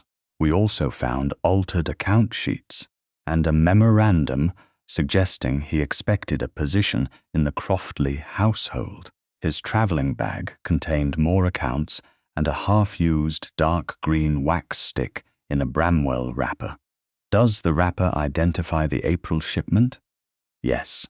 It does not prove who used that particular wax inside the vase." Margery inclined her head. "Good." The word surprised him. "Good? That you are not asking it to prove more than it can." She took a folded copy from her reticule. "Mr. Bramwell's daybook records that Strake personally collected 2 quires of narrow foolscap and 2 dark green wax sticks on the 24th of April. Mr. Bramwell retained the original book and will appear with it." Evander read the signed copy. "This confirms the collector, not the writer. No, Nellie has also spoken." He looked up. Margery gave the account carefully, preserving Nellie's own distinctions. Strake had fixed a rolled paper beneath the inner rim. Sabine had pulled it free. Her sleeve had struck the vase. She had hidden the paper in her reticule and threatened the Ward cottage. Margery added the detail about Sabine's burned thumb, but called it supporting memory, not proof. "Will Nellie repeat this?" Evander asked. "If the Ward protection remains unconditional, if she speaks by choice, and if I am present, all three conditions will be honored." Margery studied him. There must be a fourth. He waited. "I will speak first when the room is gathered again. Yes, my false confession will not be hidden to make the case simpler. No, my name must be cleared publicly before anyone speaks to me of gratitude, affection, or courtship." The last word changed the air between them. Dorcas looked toward the rain-streaked window and gave them the privacy of not appearing to listen. Evander did not evade the meaning. Agreed. Margery's expression remained guarded. "You agree easily now, because I made the harder choice too late before." He placed Bramwell's copy on the table. "I believed you. I told myself that belief was protection while I allowed everyone else to hear judgment. My father's scandal explains what I feared. It does not excuse what I did." She said nothing. He continued, because apology had no worth if it stopped where discomfort began. "I used your reputation as the space in which I could postpone courage. I am sorry." Margery looked down at her hands. When she lifted her eyes again, the hurt had not vanished. He had not expected it to. "Tomorrow," she said, "Nellie speaks because she chooses to. I speak because my name is mine. You speak because your silence helped injure it." "Yes." He rose to leave, then paused. "May I ask one thing?" "You may ask. When this is done, will you allow me to know whether forgiveness is possible?" Margery's right hand rested near his on the table. She considered before turning it palm upward. Permission, not surrender. Evander touched her fingers once lightly. "When this is done," she said, "I will tell you what truth has made possible." He released her hand and bowed. The following afternoon, the blue drawing room would fill again with the same people who had watched Margery leave under suspicion. This time, the evidence would be present, the witness would be protected, and the first voice the room heard would belong to the woman it had judged without listening. The blue drawing room had been prepared for a betrothal announcement, but by the afternoon of the 18th May, its elegance had acquired the severity of judgment. The chandeliers were lit, though daylight still pressed against the tall windows. Chairs faced inward rather than toward the pianoforte. The long central table held no flowers, no champagne, and no congratulatory cards. A plain white cloth covered its polished surface. Behind it, the console, where the Sèvres vase had stood, remained bare. Before the first carriage arrived, Beatrix unlocked the strong cabinet in her private apartments. Evander removed the black dispatch box himself. The box key remained in his waistcoat. The family solicitor carried two separate sealed envelopes, one containing the scorched rehearsal draft recovered from Strake's grate, the other containing the half-used dark green wax stick found in his travelling bag. Mrs. Keene witnessed the transfer. Nothing more was said about custody. Those who mattered had seen where the evidence had been and who had moved it.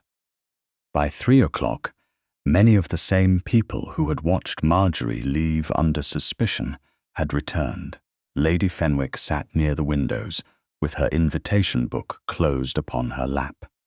Sir Almeric Vane stood beside the mantel, his usual amusement replaced by caution. The Earl of Croftley had come believing his daughter's long-expected triumph would finally be made public.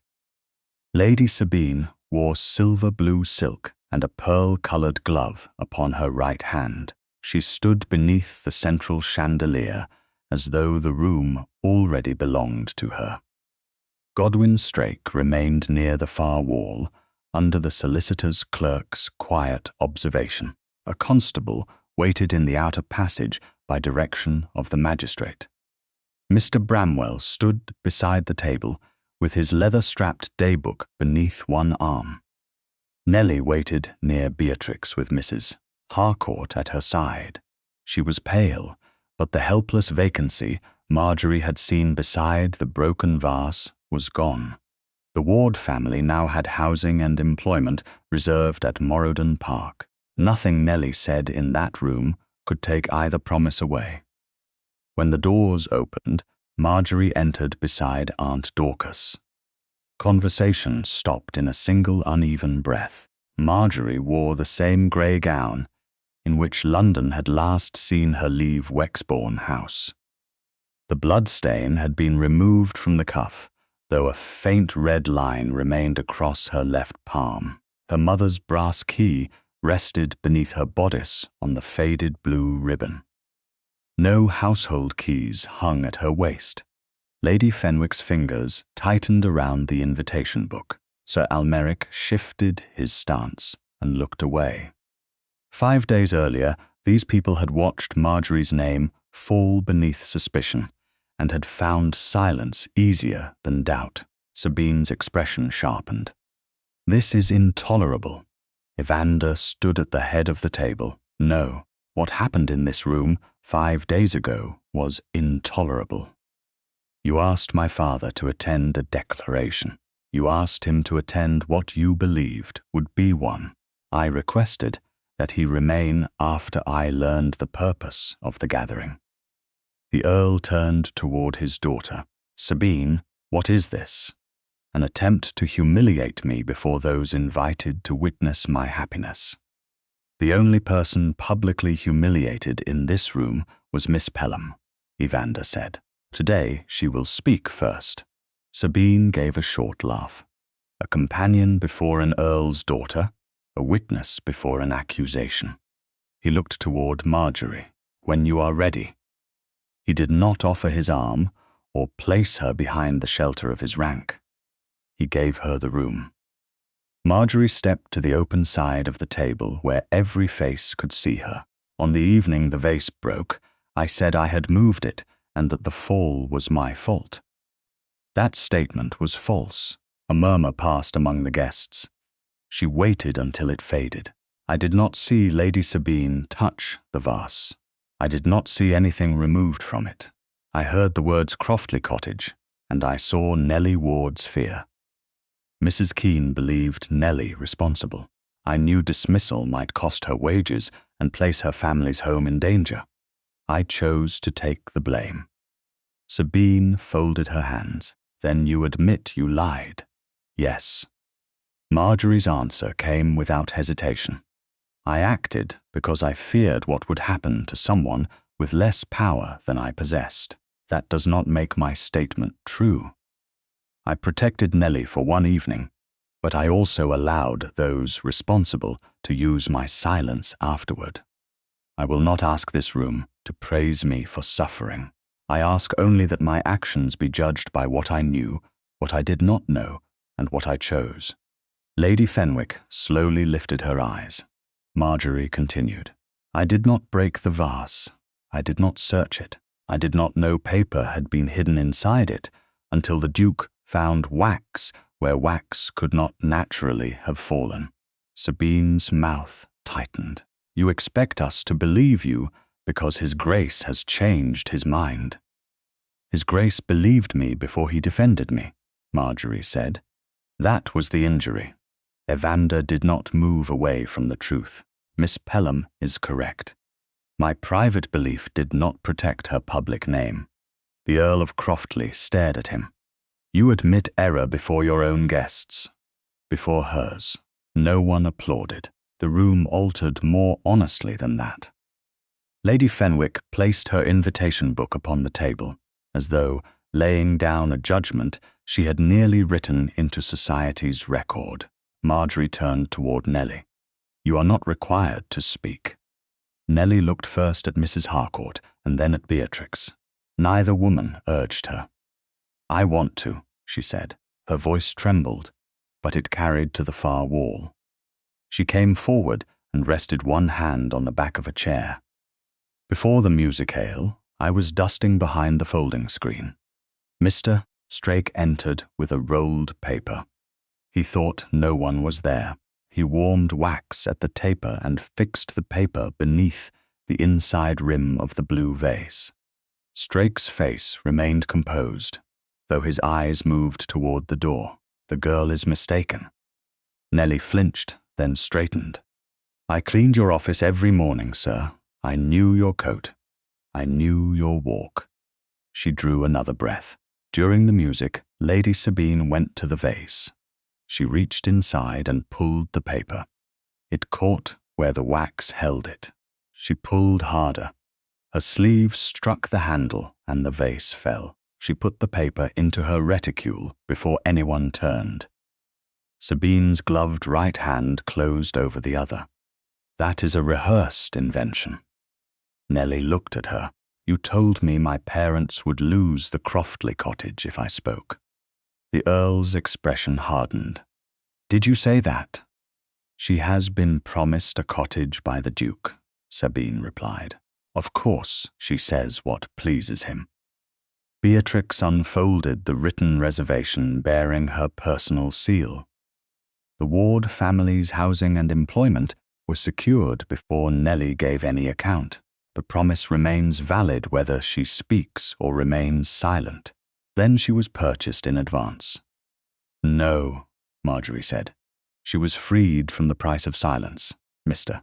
Bramwell stepped forward when Evander nodded.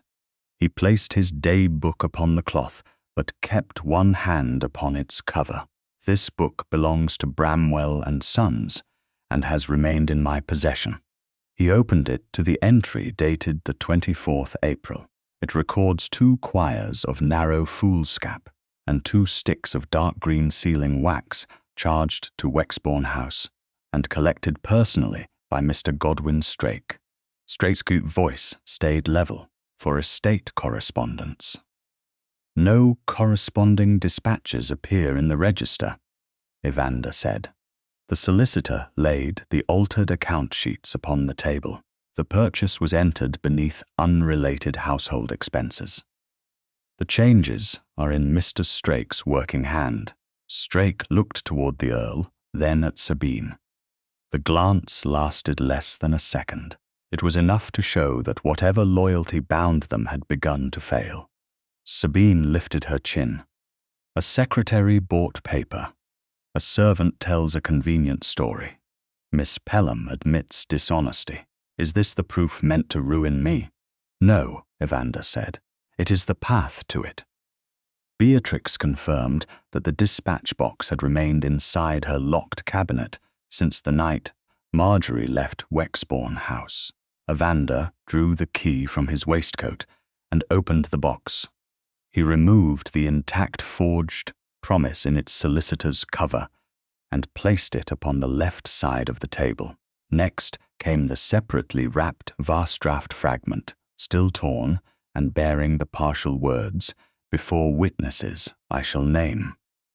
The solicitor set the scorched rehearsal draft on the right.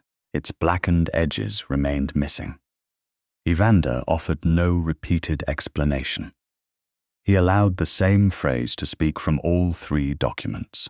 Then he opened the labeled linen packet and revealed the curved blue and gold shard. Dark green wax remained upon its inner surface. He turned it toward the witnesses. The room became so quiet that Margery heard the faint scrape of Sabine's glove against her bracelet. Evander looked directly at her. "What letter were you pulling from my mother's vase, Lady Sabine?" Sabine did not answer at once. Her gaze moved from the wax-stained shard to the torn fragment, then to the scorched rehearsal draft whose blackened edges could never be restored. The evidence did not accuse her with a human voice. It waited. That was worse. "I pulled no letter from the vase," she said at last. "Miss Ward has constructed a story from whatever she overheard." After the accident, Nellie's fingers tightened around the back of the chair. Evander did not look away from Sabine, then explain why the working fragment beneath the rim repeats the wording in the promise you presented as mine. Mr. Strake prepared household correspondence. He may have copied phrases from letters he believed you intended to send. Strake's composure shifted by the smallest degree. I prepared no private correspondence for Lady Sabine. You handled letters between our houses, Sabine replied, not letters of courtship. You expect us to believe an earl's daughter entered your office to sharpen her own quills? Strake asked. The Earl of Croftley turned toward him. Take care, sir. Strake bowed, though the gesture contained no submission. I am taking care, my lord. Lady Sabine appears prepared to place every act at my door. Sabine's chin lifted. The paper was purchased by you. The accounts were altered by you. A draft was found in your grate, at your direction. A murmur moved through the room. Sabine's face lost color, but her posture remained rigid. That is false. You said, His Grace would never expose you once the promise appeared before witnesses. You said he would marry, rather than make an earl's daughter ridiculous. You misunderstood me. I understood the position you promised me in the Croftley household after the marriage. I also understood that your protection would prevent His Grace from examining the accounts I had altered. The solicitor's eyes moved toward Evander. The reason for Strake's risk had finally entered the room. Not loyalty, not devotion. Self-preservation purchased with expected patronage. Sabine's father stared at her. Did you promise this man protection? He is lying to save himself. Then why did he believe there would be a marriage? Everyone believed it. Evander's voice remained controlled. No one believed it because no agreement existed. Sabine turned toward him. You allowed expectation to grow. Expectation is not consent. You paid me attention. Courtesy is not a proposal. You danced with me twice. So did 3 other gentlemen. Several guests lowered their eyes. The simplicity of the answer stripped Sabine's argument of grandeur. She had mistaken access for entitlement and believed rank could force meaning upon civility. Strake shifted toward the door. The solicitor's clerk stepped aside only far enough to reveal the constable waiting beyond. Strake stopped. The fair copy was already sealed when Lady Sabine received it, he said. I did not see what she did with it afterward. You forged the hand? The solicitor asked. Strake's mouth closed. You used the Wexbourne desk seals? I had lawful access to it. Lawful access does not make every use lawful. Strake looked toward the outer passage. I will answer a magistrate, not a room of gossiping guests. Then answer only what can be established here, Evander said. He indicated the scorched draft. This was found in your grate. The central wording survives. Do you deny the hand is yours? It resembles many clerks' hands. Not mine, Margery said. Strake looked at her. She did not move closer to the evidence. His Grace's writing remains firm through the final stroke. Yours presses heavily at the beginning and weakens near the end. The forged promise imitates his shape, but it carries your habit. Strake's eyes narrowed. A companion's opinion is not proof. No, Margery replied. It is an observation. The paper, wax, accounts, access, witness, and attempted departure must be weighed with it. Evander saw several guests react to her restraint. She had been accused by implication and spectacle. Now, when exaggeration might have helped her, she refused it. Mr. Bramwell examined the wrapper visible inside the solicitor's sealed envelope. The notation belongs to the April shipment entered in my daybook, he said. I cannot say who softened this particular stick or pressed wax inside the vase.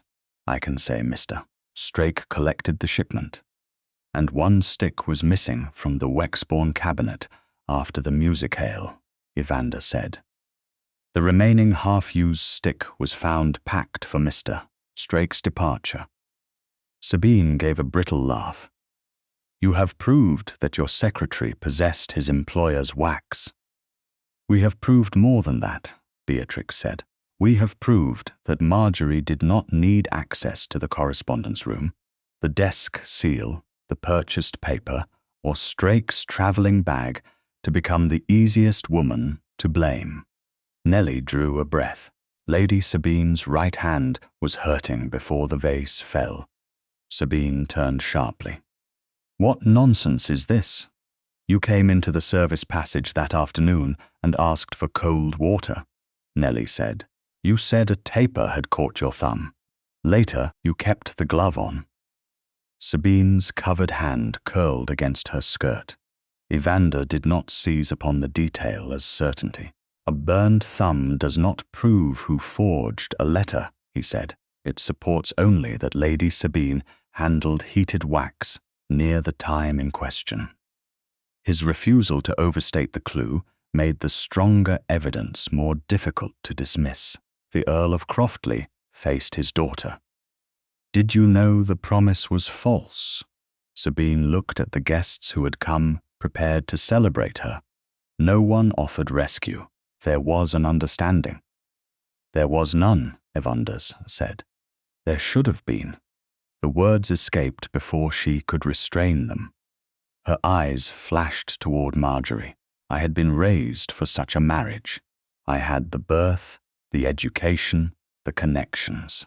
Then this woman began appearing in every room where your mother depended upon her. And you began listening whenever she spoke. Margery did not flinch. You did not forge a promise because I was loved, she said. No courtship existed between His Grace and me. You forged it because you believed another woman's dignity mattered less than your expectation. Sabine's composure cracked. She is a paid companion. She is Miss Margery Pellam, Beatrix said, and she has served this house with more honour than those who used its seal. The Earl's face hardened into something beyond anger. You will leave London tomorrow. You will receive no callers. You will remain with your aunt in Sussex until I determine what allowance, if any, is proper. Sabine stared at him. You cannot bury me because a servant spoke. No, he said. I remove you because the servant spoke truth and you threatened her family to prevent it. Strake moved again toward the door. The solicitor's clerk did not touch him. He only stepped aside, and the constable entered fully into view. There was no struggle. Strake stopped because calculation had finally reached a wall. The solicitor gathered the altered accounts, the wax envelope, the forged promise, the scorched draft, and the vase fragment into their separate coverings. The unique shard returned to its labelled linen packet. Mr. Strake, he said, you will accompany the constable before the magistrate. You may give your account there. Strake looked once toward Sabine. You promised I would be protected. Sabine said nothing. That silence condemned their alliance more completely than another confession. When Strake had been escorted from the room, Evander faced the assembled guests. Miss Pellam did not break the vase. She did not conceal or destroy a promise. She did not act from jealousy. The accusation against her was false. He paused, then continued without sheltering himself behind the evidence. I believed her innocent and still allowed this room to interpret my silence as judgment. I chose caution when honour required speech. That failure was mine. Lady Fenwick rose. Her face was pale. Miss Pellam, I accepted what was convenient rather than what had been proved. I am ashamed of it. Margery inclined her head. She did not hurry to relieve the woman of discomfort. Sir Almeric looked toward the carpet and offered no apology at all. Margery found that honesty preferable to performance. Beatrix came to stand beside her. "This house injured your name. This house will correct it. Every person who received the false account will receive the truth under my son's signature and Lord Croftley's." The Earl gave a grim nod. "They will." Margery looked across the room where she had once been measured against porcelain and pedigree. How many women must accept blame for acts they did not commit before silence ceases to be mistaken for virtue? No one answered. Nellie began to cry only after the danger had passed. Mrs. Harcourt put an arm around her, and Beatrix assured her that the Ward family's place at Moradin would remain secure. The guests departed without music, congratulations, or the announcement they had expected. After Aunt Dorcas joined Beatrix near the windows, Evander approached Margery, but stopped at a respectful distance. "May I call upon you after the correction has been delivered?" he asked. Margery looked at the empty console, then at the wax-stained shard waiting inside its linen packet to become part of the vase again. "You may call when it has been repaired," she said, "but not if they hide where it broke." Evander understood the condition beneath the words. They will not. 6 weeks after the truth was spoken in the blue drawing-room, Margery arrived at Moradin Park beside Aunt Dorcas in the warm evening light of the 29th of June. The journey from Marylebone had taken nearly 7 hours, with a change of horses beyond Bromley and a proper rest before the final stretch into Kent. By the time the carriage passed between the stone gateposts, the fields had turned gold beneath the lowering sun, and the house stood above them in pale stone, softened by ivy. Nellie waited in the entrance hall with Mrs. Harcourt, no longer white-faced or afraid to be seen. Her smile trembled, but it did not disappear. Before Margery permitted a maid to carry her trunk upstairs, she asked to visit the Ward cottage. Evander did not question the request. He ordered a light carriage, and Beatrix and Dorcas joined them for the short drive along the south road. The cottage stood near the lodge beneath 2 old chestnut trees. Its roof had been repaired, the garden cleared, and a carpenter's bench rested beneath one window. Mr. Ward came from the side workshop with wood shavings upon his sleeve. Illness had left him thinner than Margery remembered, but he stood steadily.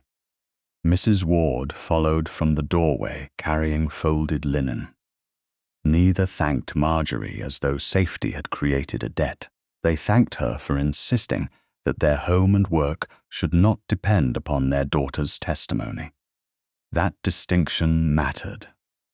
Mr. Ward now assisted the estate carpenter as his health allowed. Mrs. Ward accepted linen work twice each week and could take private sewing when she wished. The reservation signed by Evander and witnessed by Beatrix had been fulfilled without alteration. Nellie's place remained secure whether she spoke of the vase again or never mentioned it.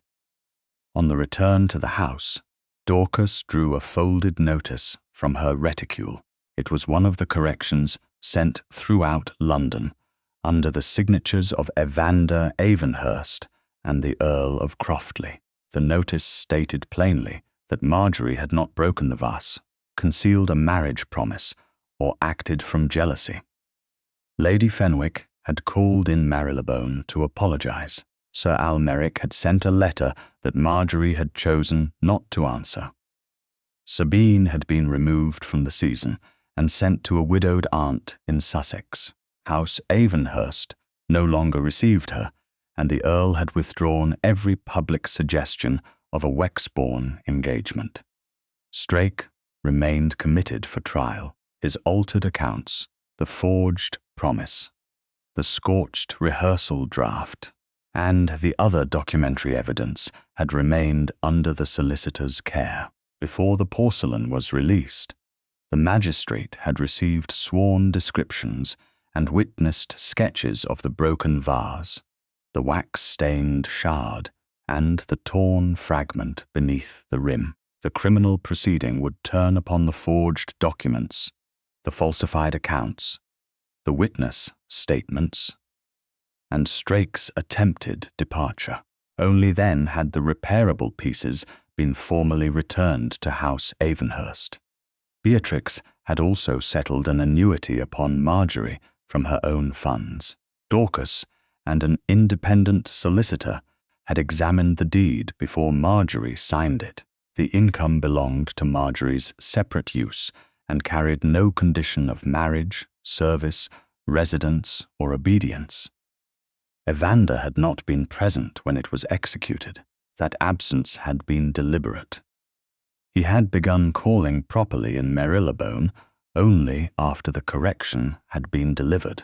He came twice each week, always with notice, and never spoke of affection as though public justice had purchased a private reward. Their trust returned through smaller proofs. He showed her letters before answering them. He asked when uncertain. He remembered the exact wording she had required in the ward reservation. When she disagreed with him, he did not praise her judgment, and then proceed unchanged.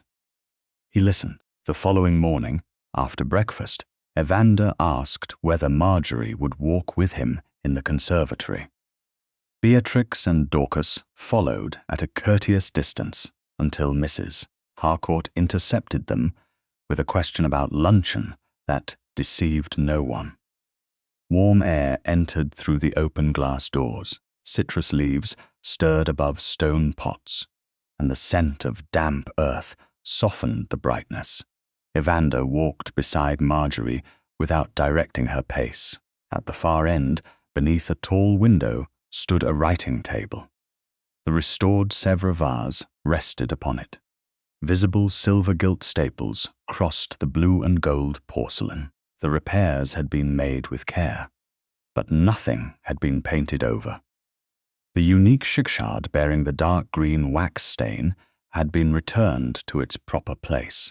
A faint trace of wax remained beneath the inner rim near one of the metal seams. Margery stopped before it. They did not hide the break. You asked that they shouldn't.